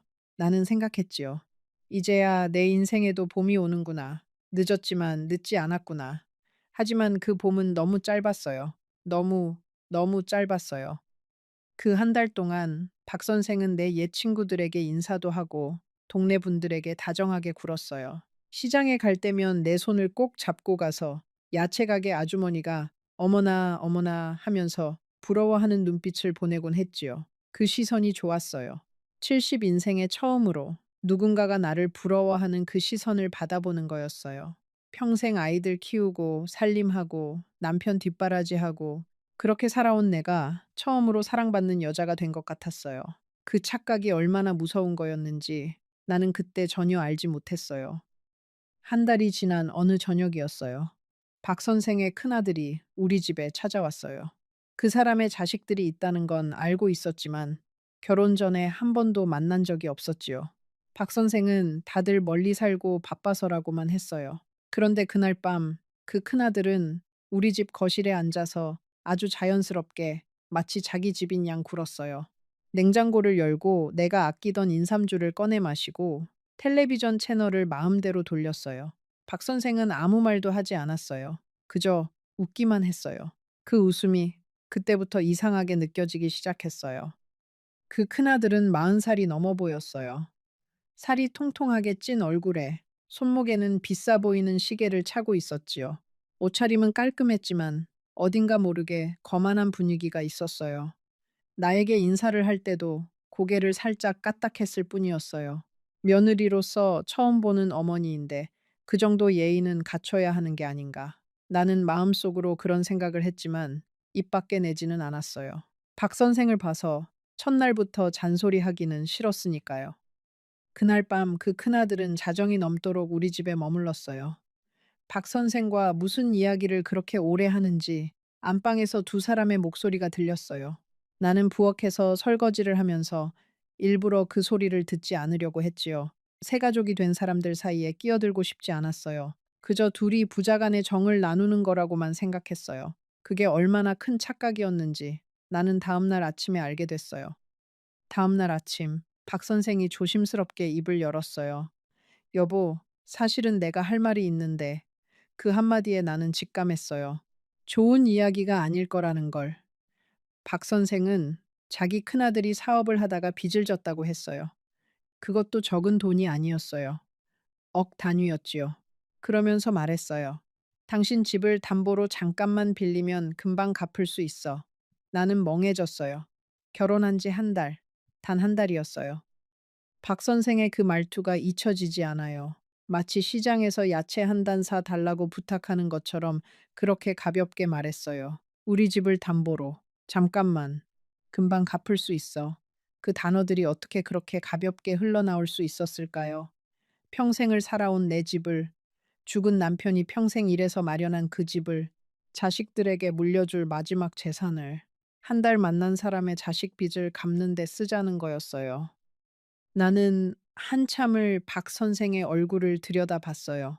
동창회에서 처음 만났을 때 그 따뜻한 눈빛이 어디로 갔는지 찾아보려고요. 하지만 그 자리에는 다른 사람이 앉아 있었어요. 잘 모르는 사람. 한 달 전까지만 해도 나에게 차를 끓여주던 그 사람이 아닌 전혀 다른 사람. 사람이 한 달 만에 이렇게 변할 수 있는 건지, 아니면 한 달 전에 그 모습이 처음부터 거짓이었던 건지 나는 분간할 수 없었어요. 나는 거절했어요. 단호하게 거절했어요. 이 집은 죽은 남편이 평생 일해서 마련한 집이고 내 자식들에게 물려줄 마지막 재산이라고 박 선생은 처음엔 알겠다고 했어요. 하지만 그날 이후로 그 사람의 태도가 변하기 시작했어요. 아침에 차를 타다 주지 않았어요. 산책도 가지 않았어요. 식탁에 마주 앉아도 한마디도 하지 않았어요. 무거운 침묵이 집안에 가득 찼지요. 처음 며칠은 박 선생이 화가 나서 그러는 줄로만 알았어요. 시간이 지나면 풀릴 거라고, 부부 사이에 그런 다툼은 흔한 거라고, 죽은 남편과 살 때도 한 번씩 그런 시간이 있었으니까요. 그래서 나는 더 정성껏 밥상을 차렸어요. 박 선생이 좋아하는 갈치조림을 만들고, 된장찌개도 끓이고, 빨래도 깨끗이 해서 다림질까지 했어요. 사랑이 식어가는 부부 사이를 다시 잇는 건 결국 살림이라고 우리 어머니가 늘 말씀하셨거든요. 하지만 박 선생은 내 정성에 눈길도 주지 않았어요.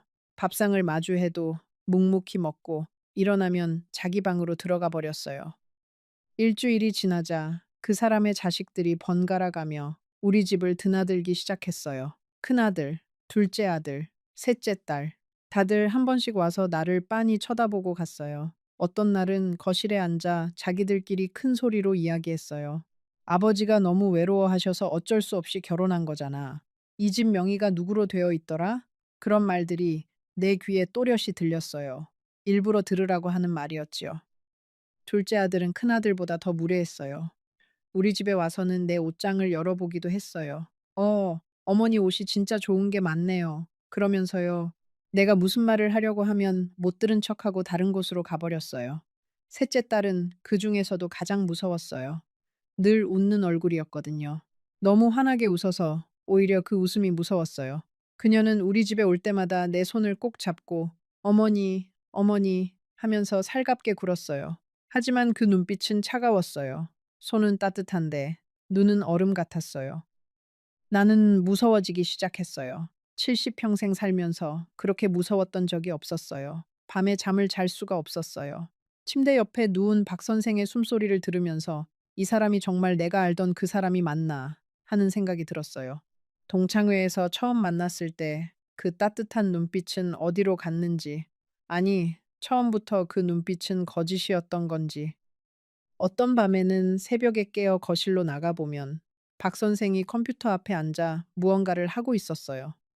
70 노인이 그렇게 컴퓨터를 잘 다루는 줄도 몰랐어요. 내가 가까이 가면 박 선생은 재빨리 화면을 닫았어요. 왜? 잠이 안 와? 그렇게 다정한 척 물었지요. 하지만 나는 그 화면에 무엇이 떠 있었는지 보지 못했어요. 그 사람은 도대체 새벽마다 무엇을 하고 있었던 걸까? 누구와 무엇을 의논하고 있었던 걸까? 그 의문이 시간이 갈수록 커졌어요. 낮에는 더 견디기 힘들었어요. 박 선생의 자식들이 시도 때도 없이 들이닥쳤거든요. 어떤 날은 한꺼번에 셋이 다 왔어요. 거실에 자리 잡고 앉아서 마치 내가 손님인 것처럼 행동했어요. 어머니, 차 좀 끓여주세요. 셋째 딸이 그렇게 말하면 나는 부엌으로 가서 차를 끓였어요. 내 집인데 내가 며느리처럼 일을 해야 했어요. 그 굴욕감이라는 게 말로 표현할 수 없었어요. 하지만 거절할 수도 없었어요. 거절하면 박 선생이 화를 낼 테니까요. 박 선생이 화를 내면 그 자식들이 또 무슨 짓을 할지 모르니까요. 큰아들 진우에게 전화를 걸고 싶었어요. 몇 번이나 수화기를 들었다 놓았다 했어요. 하지만 결국 걸지 못했어요. 결혼하지 말라고 그렇게 말렸는데 내가 고집을 부려서 한 결혼이었으니까요. 이제 와서 무슨 낯으로 도와달라고 할 수 있겠어요. 자존심이라는 게 이렇게 무서운 거예요. 나이가 들어도 자식 앞에서는 자존심이 더 세지는 법이에요. 가끔은 진우에게 그냥 안부 전화를 걸곤 했어요. 별일 없는 척, 잘 지내는 척. 진우도 어머니가 무언가 숨기고 있다는 걸 어렴풋이 느꼈을 거예요. 하지만 진우도 그 결혼을 받아들이지 못한 마음이 있었으니까 먼저 캐묻지는 않았어요. 어머니 별일 없으시죠? 별일 없다. 그게 우리 모자 사이의 대화의 전부였어요. 며느리는 가끔 안부 음식을 보내줬어요. 김치, 밑반찬 같은 것을요. 그 음식들도 결국 박 선생의 자식들이 다 먹어 치웠지만요. 며느리가 정성껏 담근 김치를 큰아들이 우적우적 씹어 먹는 모습을 볼 때면 가슴이 미어졌어요. 여러분, 지금 이 이야기를 들으시면서 어떤 생각이 드세요? 아마 어떤 분은 이렇게 말씀하실 거예요. 할머니, 왜 그렇게 미련하셨어요? 진작 자식들한테 말하지. 또 어떤 분은 이렇게 말씀하시겠지요. 그 마음 이해해요. 나도 그랬을 거예요. 잠시 후에 내가 그 다음에 어떤 결정을 했는지, 그리고 그 결정이 어떤 결과를 가져왔는지 들려드릴게요. 끝까지 들어주세요. 잠시 후에 이 이야기의 진짜 충격은 아직 시작도 되지 않았으니까요. 결혼한 지 2달째 되던 날이었어요. 박 선생이 나를 부르더니 거실 소파에 앉으라고 했어요. 그 옆에는 큰아들이 앉아 있었어요. 둘째 아들도 셋째 딸도 와 있었어요. 마치 어떤 회의 자리 같았지요. 나는 떨리는 마음으로 소파 끝에 걸터 앉았어요. 박 선생이 입을 열었어요. 여보, 우리 자식들이 다 모였으니까 이야기를 좀 하자고. 그 사람의 목소리는 더 이상 다정하지 않았어요. 사무적이었어요. 마치 거래를 하러 온 사업가 같았어요. 거실 분위기는 정말 이상했어요. 셋이 모두 검은색 옷을 입고 있었어요. 마치 미리 약속이라도 한 것처럼요. 큰아들은 가죽 가방을 옆에 놓고 있었고 그 가방 안에서 서류를 꺼냈어요. 그 서류를 본 순간 나는 알았어요. 이건 즉흥적인 일이 아니라는 걸. 오래전부터 준비된 일이라는 걸. 어쩌면 내가 이 집에 들어온 첫날부터, 아니, 동창회에서 박 선생을 처음 만난 그날부터 준비된 일이었을지도 몰라요. 큰아들이 말했어요. 어머니, 아버지께서 어머니를 만나신 이후로 정말 행복해 하세요. 저희도 너무 감사하게 생각하고 있어요. 그래서 말인데요. 저희가 한 가족이 된 만큼 재산도 함께 관리하는 게 어떨까 싶어요. 한 가족. 그 말이 칼날처럼 가슴에 박혔어요. 한 달 전까지만 해도 결혼식에도 오지 않았던 사람들이었어요. 얼굴 한 번 본 적 없는 사람들이었어요. 그런데 이제 와서 한 가족이라니. 큰아들은 가져온 서류를 내 앞에 펼쳐 놓았어요. 무슨 위임장 같은 거였어요. 그 사람의 손가락이 어디 어디에 도장을 찍어야 한다고 가리키고 있었지요. 셋째 딸이 옆에서 거들었어요. 어머니, 너무 어려운 거 아니에요. 그냥 형식적인 거예요. 가족이 함께 관리한다는 의미일 뿐이에요. 그 미소를 띤 얼굴이 얼마나 무서웠는지. 입은 웃고 있는데 눈은 절대 웃고 있지 않았어요. 나는 입을 열었어요. 저는 제 재산을 제가 관리하고 싶어요. 그리고 이 집은 제 자식들에게 물려줄 거예요. 그 말이 끝나자마자 거실의 공기가 얼어붙었어요. 큰아들의 얼굴이 일그러졌어요. 둘째 아들은 코웃음을 쳤어요. 셋째 딸은 어머나 하면서 한숨을 쉬었어요. 박 선생은 고개를 푹 숙이고 있었어요. 마치 그 사람이 피해자인 것처럼. 둘째 아들이 갑자기 큰 소리를 냈어요. 어머니, 그게 무슨 말씀이세요? 저희 아버지랑 결혼하셨으면 저희도 가족인 거잖아요. 어머니 자식들만 자식이고 저희는 자식이 아니에요? 그 목소리에 나는 깜짝 놀랐어요. 처음으로 그 사람들의 본 얼굴을 본 순간이었어요. 평소에는 살갑게 굴다가도 자기들 뜻대로 안 되면 이렇게 돌변하는 사람들이었던 거예요. 그리고 더 무서웠던 건 박 선생이 자기 자식을 말리지 않았다는 거예요. 그저 고개만 숙이고 있었지요. 셋째 딸이 부드러운 목소리로 끼어들었어요. 오빠, 그렇게 말하지 마. 어머니가 놀라시잖아. 어머니, 죄송해요. 저희 오빠가 좀 직설적이라서요. 그런데 어머니, 한번 생각해 보세요. 만약 아버지가 갑자기 돌아가시면 어떻게 되겠어요? 어머니 혼자 이 큰 집에서 어떻게 사세요? 저희가 함께 있어야 어머니도 안심이 되시잖아요. 그 말이 더 무서웠어요. 만약 아버지가 갑자기 돌아가시면 그 말 속에 무엇이 숨어 있는지 나는 그제야 어렴풋이 느꼈어요. 그날 밤 박 선생이 침실로 들어와서 처음으로 큰 소리를 냈어요. 당신은 도대체 무슨 생각으로 그런 말을 한 거야? 내 자식들 앞에서 나를 어떻게 보라고. 나는 어이가 없었어요. 여보, 내가 무슨 잘못된 말을 했어요. 내 재산을 내가 관리한다는 게 그렇게 잘못된 일이에요.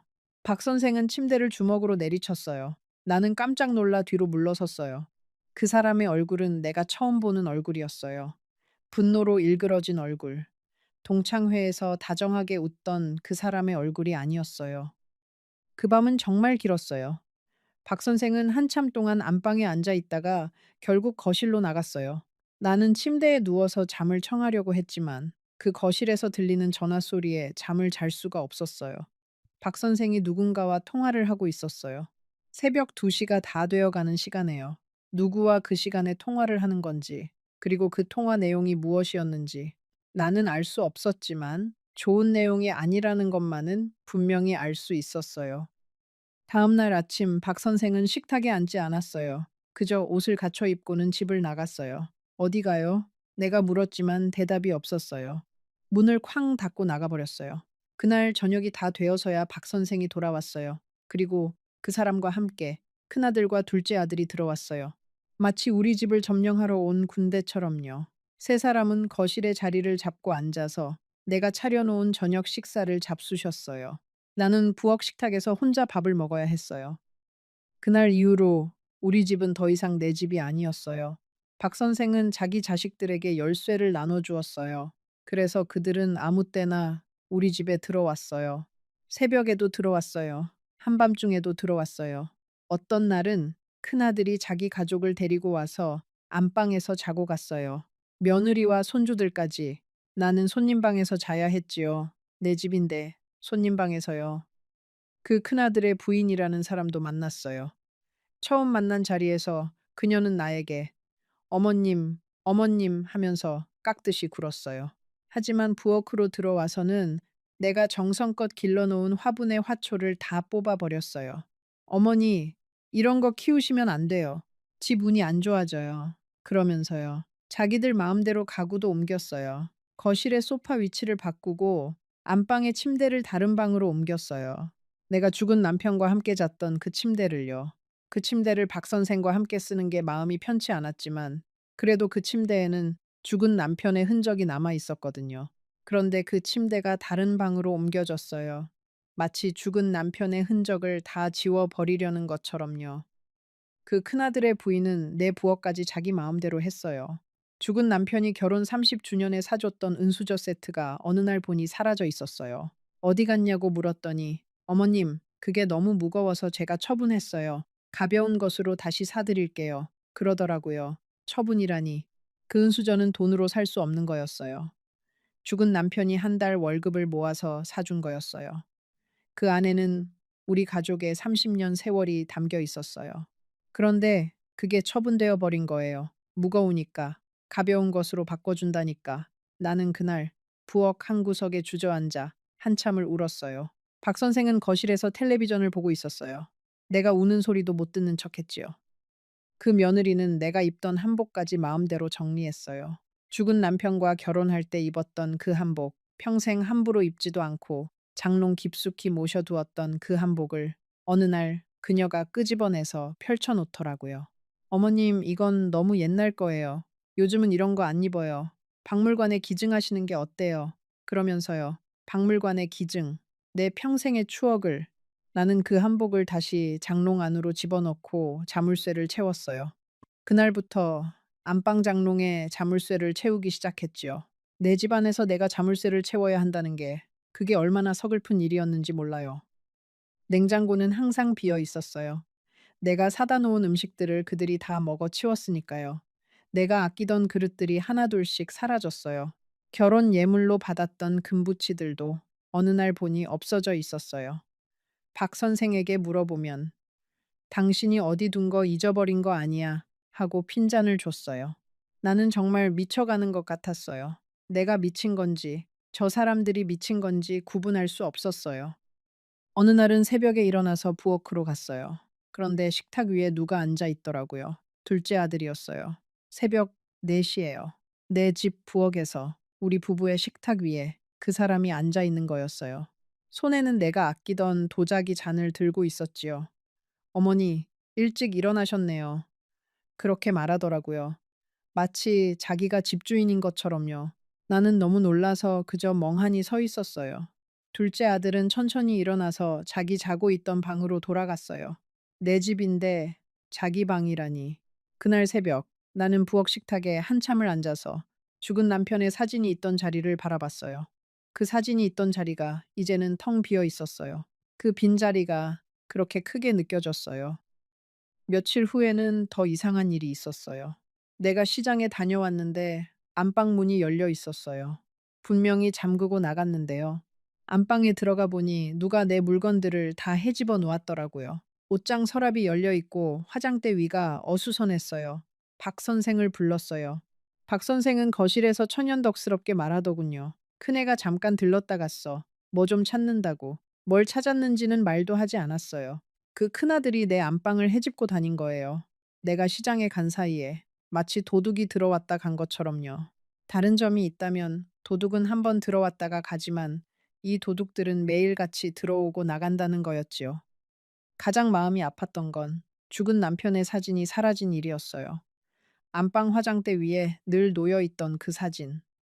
결혼식 때 찍은 흑백 사진이었어요. 어느 날 보니 그 사진이 없었어요. 액자도 없었어요. 박 선생에게 물어봤어요. 여보, 내 사진 어디 갔어요? 박 선생은 짜증을 내며 말했어요. 그게 왜 거기 있어야 해? 죽은 사람 사진을 부부 침실에 놓는 게 말이 돼. 나는 그 말에 정신이 번쩍 들었어요. 죽은 사람. 그 사람을 죽은 사람이라고 부르다니. 그 사람은 내 남편이었어요. 평생을 함께한 사람이었어요. 그런데 박 선생에게는 그저 죽은 사람이었어요. 그 한마디가 박 선생의 진짜 마음을 보여주는 거였어요. 나에게도, 내 인생에도 단 한 톨의 존중도 없었던 거예요. 3달째 되던 날, 나는 결심했어요. 더 이상은 안 되겠다고 변호사 사무실을 찾아가기로 했어요. 박 선생 몰래 아침에 시장에 다녀온다고 하고 집을 나섰지요. 그런데 골목 끝에서 셋째 딸이 나를 기다리고 있었어요. 마치 내가 어디로 가는지 다 알고 있다는 듯이. 그녀는 환하게 웃으며 다가왔어요. 어머니, 어디 가세요? 제가 모셔다 드릴게요. 그 미소가 얼마나 무서웠는지 여러분은 상상도 못 하실 거예요. 나는 거짓말을 했어요. 시장에 좀 가려고. 셋째 딸은 자기 차에 나를 태우고는 시장 반대 방향으로 가더라고요. 어디로 가는 거냐고 물었더니, 아, 어머니 좋아하실 만한 곳이 있어서요. 라고 했어요. 그 차 안에서 내가 얼마나 떨었는지 몰라요. 결국 도착한 곳은 어느 한적한 카페였어요. 그녀는 내 앞에 커피를 한 잔 시켜놓고 천천히 입을 열었어요. 그 카페는 도시 외곽의 한적한 곳에 있었어요. 손님은 거의 없었어요. 창밖으로 보이는 풍경은 아주 평화로웠어요. 그런데 그 평화로움이 더 무서웠어요. 셋째 딸은 내 맞은편에 앉아서 천천히 커피를 저었어요. 한참을 그렇게 침묵 속에서 커피만 저었어요. 그 침묵이 칼날 같았어요. 그러다가 그녀가 천천히 고개를 들고 나를 봤어요. 그 눈빛이 평소에 그 따뜻한 척하던 눈빛이 아니었어요. 처음으로 그 사람의 진짜 눈을 본 거였어요. 어머니, 저희가 어머니께 부탁드린 것 다시 한번 생각해 주세요. 저희 아버지가 어머니 만나신 후로 얼마나 좋아하셨는지 어머니도 아시잖아요. 저희 아버지가 만약 어머니 때문에 상처받으시면 저희도 가만히 있을 수가 없어요. 가만히 있을 수가 없어요. 그 말의 의미를 나는 그제야 깨달았어요. 그것은 부탁이 아니었어요. 경고였어요. 셋째 딸은 거기서 그치지 않았어요. 천천히 가방에서 사진을 한 장 꺼냈어요. 그 사진을 내 앞에 놓더군요. 어머니, 이분 누구신지 아세요? 사진 속의 사람은 처음 보는 노부인이었어요. 70대 정도로 보이는 여자였어요. 셋째 딸은 천천히 말했어요.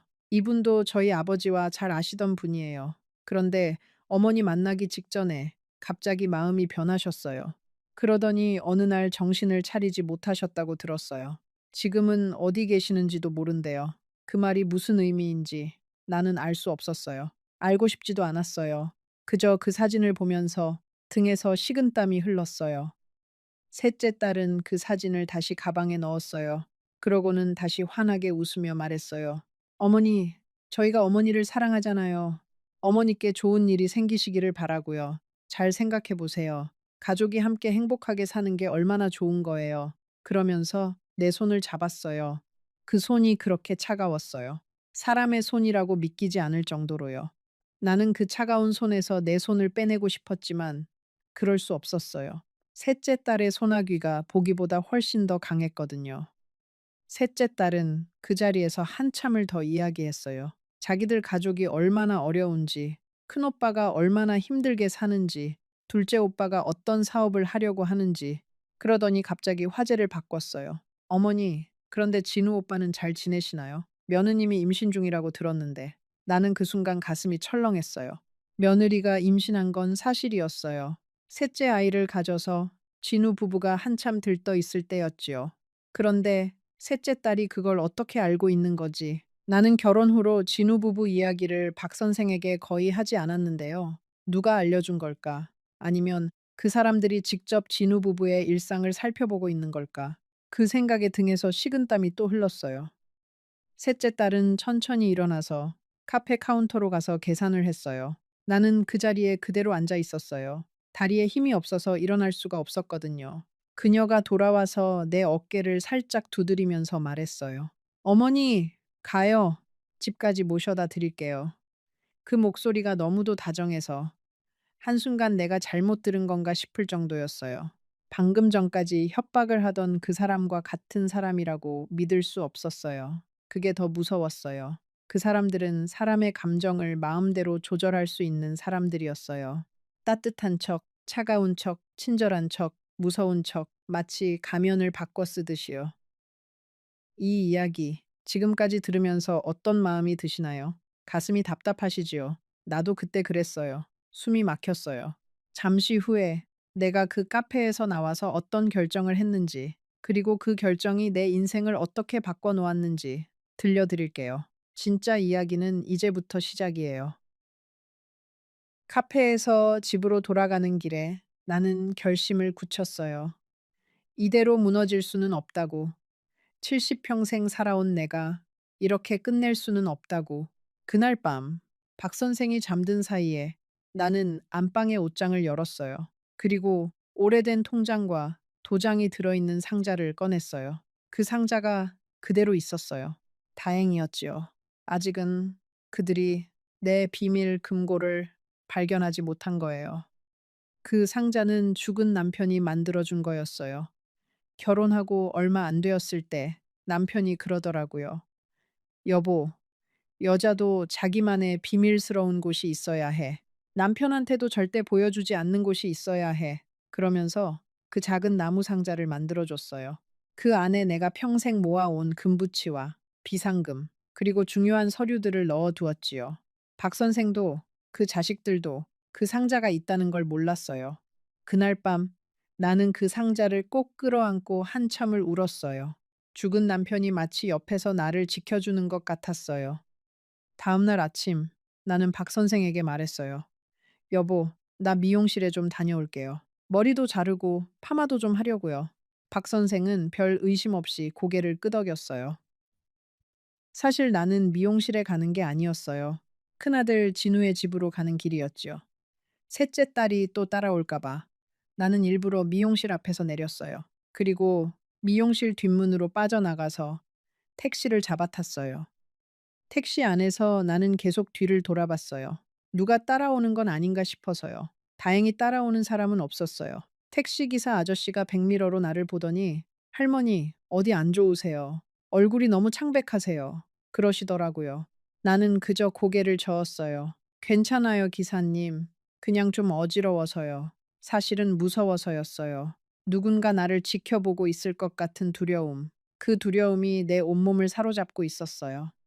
큰아들 진우의 집 앞에 도착했을 때 나는 한참을 망설였어요. 결혼하지 말라고 그렇게 말렸는데 내가 고집부려서 한 결혼이었어요. 이제 와서 무슨 낯으로 자식 앞에 서겠어요. 하지만 다른 방법이 없었어요. 나는 떨리는 손으로 초인종을 눌렀어요. 며느리가 문을 열어줬어요. 나를 보더니 깜짝 놀라더라고요. 어머님 무슨 일이세요? 그 한마디에 나는 그만 무너졌어요. 며느리를 붙잡고 엉엉 울었어요. 며느리는 처음에는 당황한 듯 했지만 곧 나를 거실 소파에 앉히고 따뜻한 물을 한 잔 갖다 줬어요. 그러고는 아무것도 묻지 않았어요. 그저 내 옆에 앉아서 내가 진정될 때까지 기다려줬어요. 그게 너무 고마웠어요. 며느리는 늘 그런 사람이었어요. 말이 많지 않고 잔잔하고 깊이가 있는 사람. 진우가 며느리를 데리고 처음 인사하러 왔을 때 죽은 남편이 그러더라고요. 이 아이는 진우한테 정말 좋은 사람이 될 거야. 그 말이 맞았어요. 죽은 남편의 마지막 안목이 정확했어요. 진우가 회사에서 부랴부랴 달려왔어요. 거실에 앉아서 내 이야기를 다 들은 진우는 한동안 아무 말도 하지 않았어요.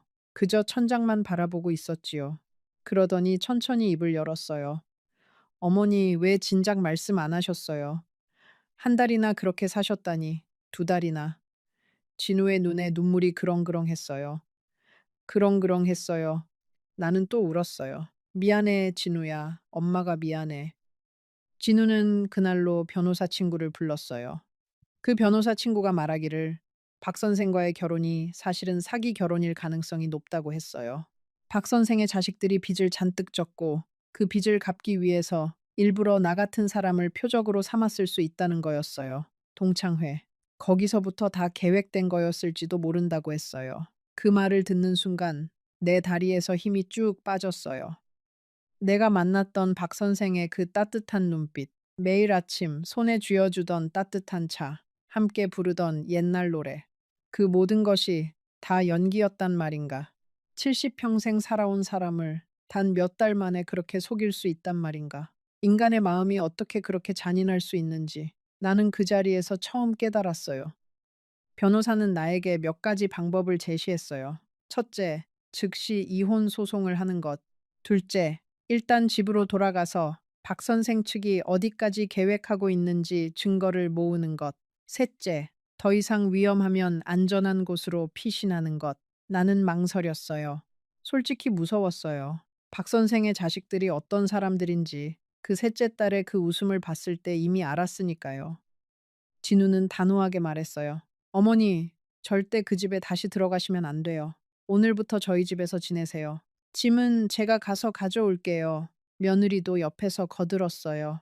어머님, 그러세요. 안방 비워놓을게요. 나는 자식들의 그 마음이 너무 고마워서 또 눈물이 났어요. 결혼하지 말라고 그렇게 말렸던 자식들이 이제는 나를 받아주겠다고 하는 거예요. 사람의 인연이라는 게 이렇게 깊고 깊은 거였어요. 그날 저녁, 진우가 며느리와 함께 우리 집으로 갔어요. 내 짐을 가지러 간 거였지요. 박 선생은 집에 없었어요. 셋째 딸도 없었어요. 하지만 큰아들이 거실에 앉아 있었다고 해요. 진우가 어머니 짐을 가지러 왔다고 하자 큰아들은 가소롭다는 듯이 웃었다고 해요. 그러더니 이렇게 말했다고 해요. 어머니라고. 누가 누구한테 어머니야. 우리 아버지가 너희 어머니랑 결혼한 게 무슨 의미인지 모르나 봐. 진우는 그 말을 듣고 끓어오르는 화를 참았다고 해요. 며느리가 옆에서 진우의 손을 꼭 잡아줬다고요. 두 사람은 내 옷가지와 몇 가지 귀중품만 챙겨서 그 집을 나왔어요. 큰아들은 끝까지 비웃으며 말했다고 해요. 그래, 가지고 갈 수 있는 거 다 가지고 가. 어차피 결국에는 다 우리 거가 될 테니까. 그 말이 무슨 뜻인지 나는 며칠 후에야 알게 되었어요. 여러분, 그때부터 진짜 이야기가 시작돼요. 단 한 달 만에 시작된 지옥, 두 달 만에 깊어진 템, 그리고 세 달째 되던 그날 밤에 내가 알게 된 진실. 그 진실은 내 평생 모은 모든 것을 단순히 재산만이 아니라 내 자존심, 내 자식들과의 관계, 그리고 내 인생 그 자체를 송두리째 뒤흔드는 것이었어요. 끝까지 함께 해주세요. 끝까지 함께 해주세요. 끝까지 함께 해주세요. 끝까지 함께 해주세요. 끝까지 함께 해주세요. 끝까지 함께 해주세요. 끝까지 함께 해주세요. 끝까지 함께 해주세요. 끝까지 함께 해주세요. 끝까지 함께 해주세요. 끝까지 함께 해주세요. 끝까지 함께 해주세요. 끝까지 함께 해주세요. 끝까지 함께 해주세요. 끝까지 함께 해주세요. 끝까지 함께 해주세요. 끝까지 함께 해주세요. 끝까지 함께 해주세요. 진우의 집에서 머문 지 일주일이 지났을 때 변호사가 전화를 했어요. 충격적인 사실을 알아냈다고요. 박 선생은 나와 결혼하기 전에 이미 다른 여자와 같은 일을 시도한 적이 있었다고 했어요. 그 여자는 부산에 사는 70대 노부인이었는데 다행히 가족들이 일찍 알아채서 결혼까지는 가지 않았다고 했어요. 하지만 그 노부인은 박 선생을 만난 후로 정신적인 충격을 크게 받아서 한동안 정신과 치료를 받아야 했다고 했어요. 그 노부인의 가족이 진우의 변호사에게 연락을 해왔다고 했어요. 박 선생과 그 자식들에 대한 정보를 더 알려주겠다고요. 알고 보니 그 부산의 노부인 이전에도 또 다른 노부인이 있었다고 해요. 대구에 사시던 분이었는데 그분은 더 운이 나빴어요. 박 선생을 만나고 나서 가지고 있던 작은 가게를 다 잃었다고 했어요. 그분 자식들도 너무 늦게 알아차렸어요. 박 선생의 그 자식들은 그 가게를 헐값에 넘기게 만들었고 그 노부인은 화병으로 한동안 누워 계셔야 했어요. 박 선생의 자식들은 빚이 많은 게 아니라 처음부터 빚을 만드는 사람들이었어요. 사업을 한다고 했지만 사실은 여기저기서 돈을 빌려서 흥청망청 쓰고는 갚을 능력이 없어지면 아버지를 이용해서 또 다른 노부인에게 접근하는 그런 사람들이었어요. 박 선생은 그 자식들의 도구였던 거예요. 아니, 어쩌면 그 사람도 그 계획의 일부였을지 모르지요. 누가 알겠어요. 사람의 속을. 변호사가 말하기를 박 선생은 동창회 명단을 미리 입수해서 혼자 사는 노부인들을 미리 골라놓는다고 했어요. 그러고는 한 명씩 접근해서 가장 외로워 보이는 사람을 표적으로 삼는다고요. 그러니까 그 봄날의 동창회, 박 선생이 우연히 그 자리에 나타난 게 아니었던 거예요. 일부러 나타난 거였어요. 그것도 나를 노리고요. 동창회에 가기 전에 박 선생은 이미 내가 어떤 사람인지, 우리 집이 어디 있는지, 내 자식들은 누군지, 그리고 가장 중요하게는 내가 얼마나 외로운지를 다 알고 있었던 거예요. 나는 그 이야기를 듣고 며칠 동안 밥을 먹지 못했어요. 누워 있어도 잠이 오지 않았어요. 며느리가 끓여준 미역국 한 그릇이 식탁 위에서 식어가는 걸 보면서 나는 생각했어요. 내가 이렇게 어리석은 사람이었나. 70평생 살아오면서 사람 보는 눈 하나는 있다고 자부했는데 어떻게 이렇게 속을 수 있었을까? 외로움이 사람을 이렇게 어리석게 만드는 건가? 며느리는 매일 미역국을 새로 끓여줬어요. 내가 먹지 않아도 다음날 또 새로 끓였어요. 어머님, 한 숟갈만이라도 드세요. 한 숟갈만. 그러면서 내 입에 떠넣어 줬어요. 나는 그 며느리의 마음에 미안해서 억지로 한 숟갈씩 받아 먹었어요. 그러다가 어느 날 그 미역국을 한 그릇 다 비웠어요. 며느리가 부엌에서 그 빈 그릇을 들고 한참을 울었다고 하더라고요. 어머님이 드셔주셔서 너무 감사해서요. 그러면서요. 자식이라는 게, 며느리라는 게 이런 거였어요. 12년 동안 나 혼자 외롭다고 한탄하고 있을 때 이 자식들도 어머니 걱정에 잠을 못 잤던 거예요. 내가 그걸 너무 늦게 알았어요. 이혼 소송이 시작되었어요. 박 선생 측은 당연히 가만히 있지 않았어요. 그쪽 변호사가 주장하기를 박 선생은 진심으로 나를 사랑했고 다만 자식들 문제로 약간의 어려움이 있었을 뿐이라고 했어요. 그리고 충격적인 사실 하나가 더 드러났어요. 박 선생이 결혼 직후에 나 몰래 인감을 도용해서 우리 집을 담보로 대출을 받았다는 거였어요. 그것도 한 번이 아니라 여러 번. 합치면 수억 원이었어요. 내가 그렇게 신주단지처럼 모셔두었던 인감, 도장 하나가 그렇게 위력이 있는 줄 나는 정말 몰랐어요. 박 선생은 신혼 첫날 밤에 이미 내 가방을 뒤졌던 거예요. 그 따뜻한 차 한 잔에 잠이 솔솔 오던 그날 밤에 어쩌면 그 차 안에 무언가 들어있었을지도 모르지요. 의심하면 끝이 없었어요. 정말 끝이 없었어요. 대출이 어디에 쓰였는지도 다 밝혀졌어요. 큰아들의 빚 갚는데, 둘째 아들의 사업 자금에, 셋째 딸의 외국 여행 경비에, 내 집을 담보로 받은 돈이 그 사람들의 호화 생활을 위해 쓰인 거였어요. 셋째 딸이 어느 명품 가방을 들고 우리 집에 왔던 게 기억이 났어요. 그 가방이 사실은 내 집에서 빠져나간 돈으로 산 거였던 거예요. 그 가방을 들고 와서 내 앞에서 자랑하던 그 미소, 그게 그저 미소가 아니었어요. 비웃음이었어요. 너의 돈으로 내가 이걸 샀다는 그런 비웃음. 그걸 그때 알았다면 나는 그 가방을 빼앗아서 박살을 냈을지도 몰라요. 진우는 회사를 며칠 쉬면서 변호사 사무실을 들락거렸어요.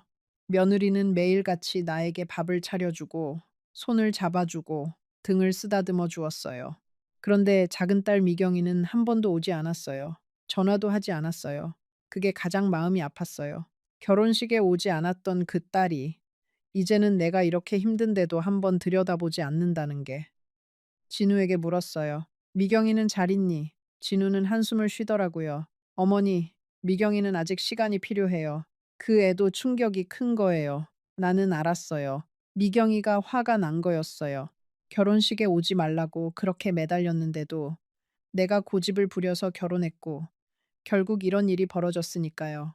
미경이는 자기 말을 듣지 않은 어미를 용서할 수 없었던 거예요. 소송이 진행되는 동안 박 선생의 자식들은 정말 별짓을 다 했어요. 진우의 회사로 전화를 걸어서 진우의 험담을 했어요. 며느리의 친정에까지 연락해서 이상한 이야기를 퍼뜨렸어요. 동네 사람들에게는 내가 박 선생의 재산을 노리고 결혼했다가 도망친 사기꾼이라고 떠벌렸어요. 어떤 날은 우리 집 앞에 와서 큰 소리로 욕을 하고 가기도 했어요. 사람들이 어디까지 못된 짓을 할 수 있는지 나는 그때 다 봤어요. 특히 셋째 딸이 무서웠어요. 그녀는 가만히 있지 않았어요. 어느 날은 진우의 회사 앞에서 진우를 기다리고 있었대요. 진우가 퇴근하는데 셋째 딸이 다가와서 오빠, 우리 한번 이야기해요. 그랬다고 해요. 진우가 응하지 않자 그녀는 큰 소리로 울기 시작했대요. 사람들이 다 쳐다보는 앞에서요. 오빠가 우리 어머니를 빼앗아 갔어요. 우리 아버지를 혼자 두고 가셨어요. 그렇게요. 사람들이 다 진우를 이상한 눈으로 봤다고 해요. 진우가 그날 밤에 술을 많이 마시고 들어왔어요. 며느리가 진우를 진정시키면서 한참을 같이 울었어요. 자식이 어머니 때문에 그렇게 고생을 하는데 나는 그저 보고만 있을 수밖에 없었어요. 가장 견디기 힘들었던 건 박 선생이 직접 진우에게 전화를 한 일이었어요. 박 선생은 진우에게 이렇게 말했다고 해요. 자네 어머니가 치매기가 있어서 우리 가족을 오해하고 있는 거야. 다시 돌려보내주게. 내가 잘 보살펴 줄게. 치매. 그 한마디에 진우는 분노가 폭발했다고 해요. 며느리가 옆에서 말리지 않았다면 무슨 일이 벌어졌을지 모를 정도였다고요. 그날 저녁, 진우는 나에게 와서 한참을 망설이다가 그 이야기를 했어요. 그러고는 이렇게 말했어요. 어머니, 죄송해요. 제가 어머니를 좀 더 이해해 드렸어야 했는데, 어머니 외로운 거 알면서도 아버지 자리를 누가 채우는 게 싫어서 제가 너무 차갑게 굴었어요. 그래서 어머니가 더 외로워하셨던 거예요. 다 제 잘못이에요. 나는 그 자식의 손을 잡고 또 울었어요. 무슨 말이냐고. 다 엄마가 잘못한 거지. 엄마가 어리석어서 그런 거지. 진우는 그러더라고요. 어머니, 아버지 돌아가시고 나서 제가 어머니께 더 자주 찾아왔어야 했는데 회사 일이 바쁘다고, 애들이 어리다고 그런 핑계로 어머니를 혼자 두었어요. 어머니가 외로워서 그런 결정을 하실 줄 진작 알았어야 했는데 어머니, 정말 죄송해요. 그러면서 큰절을 했어요. 거실 마룻바닥에 이마를 대고요. 마흔이 넘은 자식이 70 노모에게 큰절을 하는 거였어요. 나는 그 자식을 일으켜 세우면서 또 흐느꼈어요. 진우야, 그러지 마. 엄마가 더 미안해. 평생을 함께 살자고 했던 너의 아버지를 너무 빨리 잊었던 그게 엄마의 잘못이야. 그렇게 우리 모자는 한참을 부둥켜 안고 울었어요. 소송은 길어졌어요. 1년이 가까이 걸렸지요. 그 사이에 내 머리는 더 하얘졌고 살은 10kg이 빠졌어요. 옛날 사진 속의 내 모습과 거울 속의 내 모습이 다른 사람 같았어요. 하지만 끝까지 버텼어요. 진우와 며느리가 곁에 있어줬으니까요. 그리고 마침내 판결이 났어요. 박 선생과의 결혼은 무효. 그 사람이 도용해서 받은 대출은 무효. 우리 집은 다시 내 명의로 돌아왔어요. 판결이 나기 전 마지막 재판 때의 일이에요. 법정에 박 선생이 나왔어요. 그 자리에서 그 사람이 나를 한번 쳐다봤어요. 그 눈빛이 잊혀지지 않아요. 처음에는 사정하는 눈빛이었어요. 그러다가 내가 시선을 돌리지 않고 그 사람을 똑바로 마주보자 그 눈빛이 분노로 바뀌었어요. 결국에는 증오로 변했어요. 한때는 매일 아침 다정하게 나를 바라보던 그 눈이 이제는 증오로 가득 차 있는 거였어요. 그 변화를 보면서 나는 알았어요. 처음부터 다 거짓이었다는 걸. 이 사람은 단 한 번도 나를 사랑한 적이 없었다는 걸. 판결이 나던 날, 법원 앞에서 나는 진우와 며느리를 안고 한참을 울었어요. 기쁨의 눈물이 아니었어요. 슬픔의 눈물도 아니었어요. 그냥 그동안 쌓였던 모든 것이 한꺼번에 무너져 내리는 그런 눈물이었어요. 내 인생에 이런 일이 일어날 거라고는 70평생 단 한 번도 상상해 본 적이 없었어요. 이제 잠시 후에 이 이야기의 마지막 부분을 들려드릴게요. 판결이 났다고 모든 게 끝난 게 아니었어요. 그 후에 일어난 일이 어쩌면 이 이야기에서 가장 마음 아픈 부분일지도 몰라요. 조금만 더 끝까지 함께 해주세요. 판결이 난 지 한 달 후였어요. 어느 날 저녁, 진우의 집에 누가 찾아왔어요. 박 선생이었어요. 혼자였지요. 자식들 없이 혼자서 우리 집 초인종을 눌렀어요. 진우는 문을 열어주지 않으려고 했지만 박 선생이 문 앞에서 무릎을 꿇었어요. 며느리가 그 모습을 보고 깜짝 놀라서 진우를 말렸어요. 결국 진우는 문을 열어주었어요. 박 선생을 거실로 들이지는 않고 현관에 세워둔 채로요. 박 선생은 머리가 더 하얘져 있었어요. 옷도 꾀죄죄했고 얼굴은 충숙했어요. 한 달 전 법정에서 봤을 때와는 또 다른 모습이었어요. 그 사람은 진우를 보면서 말했어요. 자네 어머니 한 번만 만나게 해주게. 정말 마지막으로. 진우는 단호하게 거절했어요. 이미 끝난 일입니다. 다시는 저희 어머니 근처에 오지 마세요. 그때 내가 거실에서 나왔어요. 박 선생의 목소리를 들었거든요. 박 선생은 나를 보더니 또 무릎을 꿇었어요. 그러고는 흐느꼈어요. 여보, 미안해. 정말 미안해. 내가, 그때는 정신이 없었어. 자식들 빚이 너무 많아서 어쩔 줄을 몰랐어. 한 번만 용서해주게. 나는 그 사람을 한참 동안 바라봤어요. 무슨 말을 해야 할지 몰랐어요. 마음 한구석에서는 측은한 마음이 들었어요. 그래도 한때는 내가 다정하게 손을 잡아줬던 사람이었으니까요. 함께 산책을 했던 사람이었으니까요. 하지만 또 한구석에서는 분노가 치밀어 올랐어요. 이 사람이 한 짓이 무엇인지, 이 사람 때문에 내가 어떤 지옥을 살았는지, 그리고 무엇보다 이 사람이 진심으로 사과하러 온 것인지, 아니면 또 다른 무언가를 노리고 온 것인지, 나는 더 이상 그 사람을 믿을 수 없었어요. 나는 천천히 입을 열었어요. 막 선생님, 우리 둘 다 살 날이 얼마 남지 않았어요. 이제는 서로 평안하게 갑시다. 용서한다는 말은 못하겠어요. 에일은, 하지만 미워하지도 않을게요. 그저, 이제는 서로의 길을 가요. 박 선생은 그 자리에서 더 흐느꼈어요. 하지만 더 이상 아무 말도 하지 않았어요. 한참 후에 그 사람은 천천히 일어나서 그 자리를 떠났어요. 그게 박 선생과의 마지막이었어요. 그 후로 다시는 그 사람을 보지 못했어요. 몇 달 후에 들었어요. 박 선생이 어느 요양원에서 혼자 지낸다는 소식이었어요. 그 자식들은 빚 때문에 다 흩어졌다고 했어요.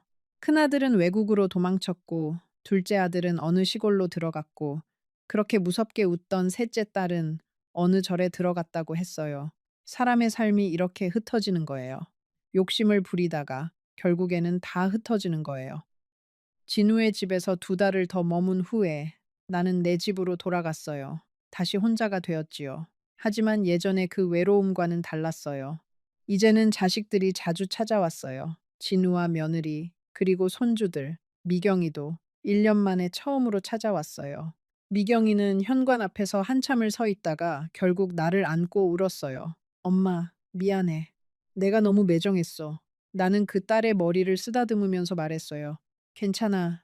다 엄마가 어리석어서 그런 거야. 미경아, 미안하다. 그날 미경이는 우리 집에서 하룻밤을 자고 갔어요. 어릴 적 미경이의 방, 시집간 후로 늘 비어 있던 그 방에서 다음날 아침 미경이는 부엌에서 미역국을 끓이고 있었어요. 내가 좋아하던 그 미역국이요. 미경이는 어릴 때부터 손이 야물어서 미역국 하나는 정말 잘 끓였어요. 그 미역국 한 그릇을 마주하고 앉아서 우리 모녀는 12년 만에 처음으로 마음을 터놓고 이야기했어요. 미경이는 그러더라고요. 엄마, 사실은 내가 화가 났던 건 엄마가 재혼한 것 때문이 아니었어. 아빠를 잊은 것 같아서 화가 났던 게 아니야. 엄마가 아빠 돌아가신 후로 너무 외롭게 사시는 게 마음이 아팠는데 내가 자주 찾아뵙지를 못했잖아. 그래서 엄마가 그 사람을 만난 거잖아. 다 내 탓 같아서. 그래서 내가 더 화가 났어. 엄마한테가 아니라 나한테. 나는 그 말을 듣고 또 울었어요. 자식의 마음이라는 게 부모의 마음과 똑같다는 걸 그제야 알았어요. 자식도 부모를 사랑하고, 자식도 부모 때문에 죄책감을 느끼고, 자식도 부모에게 미안해 한다는 걸. 우리 부모들은 늘 자식 걱정만 하지만, 사실 자식들도 부모를 그렇게 걱정하고 있다는 걸. 그날 이후로 미경이는 일주일에 한 번씩 우리 집에 왔어요. 진우는 한 달에 두 번. 손주들은 방학마다 우리 집에 다시 사람 소리가 났어요. 텔레비전 소리 말고 진짜 사람 소리가요. 그릇 부딪히는 소리, 아이들 웃음소리, 며느리가 부엌에서 흥얼거리는 소리. 그 소리들이 내 인생을 다시 채워줬어요. 가끔, 정말 가끔 박 선생 생각이 났어요. 그 사람도 지금쯤 그 요양원에서 텔레비전 소리만 들으며 혼자 있겠지 하고, 그러면 마음이 또 짠해지기도 했어요. 그 사람이 처음부터 끝까지 다 거짓이었을까? 아니면 어느 한순간이라도 진심으로 나를 좋아했던 적이 있었을까? 그건 영원히 알 수 없는 일이에요. 사람의 마음이라는 건 자기 자신도 잘 모르는 거니까요. 한 가지 확실한 건 사람은 외로움 때문에 어리석은 결정을 한다는 거예요. 외로움이라는 게 사람을 이렇게 무방비 상태로 만들어요.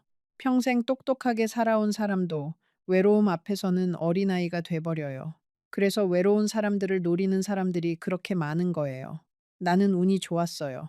자식들이 있었고, 결국에는 그 자식들이 나를 구해줬으니까요. 하지만 모든 사람이 그렇게 운이 좋은 건 아니에요. 여러분에게 부탁드리고 싶은 게 있어요. 만약 여러분 주변에 혼자 사시는 어르신이 있다면 자주 찾아뵈세요. 전화 한 통이라도, 짧은 방문 한 번이라도. 그게 그 어르신을 어떤 위험에서 구해낼지 몰라요. 그리고 만약 여러분 자신이 혼자라면 외로움이 사람을 보내올 때 그 사람을 너무 빨리 믿지 마세요. 외로움은 사람을 어리석게 만든다는 걸 기억해 주세요. 올해로 내가 80이 넘었어요. 박 선생을 만난 그 봄으로부터 10년이 지났어요. 머리는 완전히 하얘졌고, 다리는 점점 약해지고, 눈도 침침해지고 있어요. 하지만 마음은 그 어느 때보다 평온해요. 자식들이 곁에 있고, 손주들이 자라는 모습을 보고, 가끔 옛 친구들을 만나서 차 한 잔 마시고, 그게 내 인생의 마지막 봄이에요. 진짜 봄이에요. 이 이야기를 처음부터 끝까지 들어주신 여러분께 진심으로 감사드려요. 누구에게도 말 못했던 이야기를 오늘 처음으로 입 밖에 냈어요. 그리고 신기하게도 이 이야기를 다 하고 나니까 가슴 한구석에 자리 잡고 있던 무거운 돌덩이가 조금은 가벼워진 것 같아요. 어쩌면 사람은 자기 이야기를 들어줄 누군가가 있을 때 비로소 그 상처가 아물기 시작하는지도 몰라요. 여러분, 인생은 짧지만 또 길어요. 우리는 모두 어느 순간 결정을 해야 해요. 누구를 믿을지, 누구를 사랑할지, 누구를 떠나보낼지. 그 결정 하나하나가 우리의 인생을 만들어가요. 잘못된 결정을 했다고 해서 인생이 끝나는 건 아니에요. 다시 일어설 수 있어요. 다시 시작할 수 있어요. 단지 옆에 있는 사람들의 손을 놓지 마세요. 진짜 가족, 진짜 친구. 그 사람들이 결국 여러분을 다시 일어서게 해줄 거예요. 이 이야기가 여러분의 마음에 작은 울림이라도 남겼다면 화면에 보이는 다음 영상도 꼭 한번 봐주세요. 거기에는 내가 오늘 미처 다 하지 못한 또 다른 인생 이야기가 기다리고 있어요. 그 이야기는 오늘 이야기보다 더 놀라울 거예요. 절대 놓치지 마세요. 그럼 다음 영상에서 또 만나요. 순자 할머니가 여러분께 깊이 인사드려요.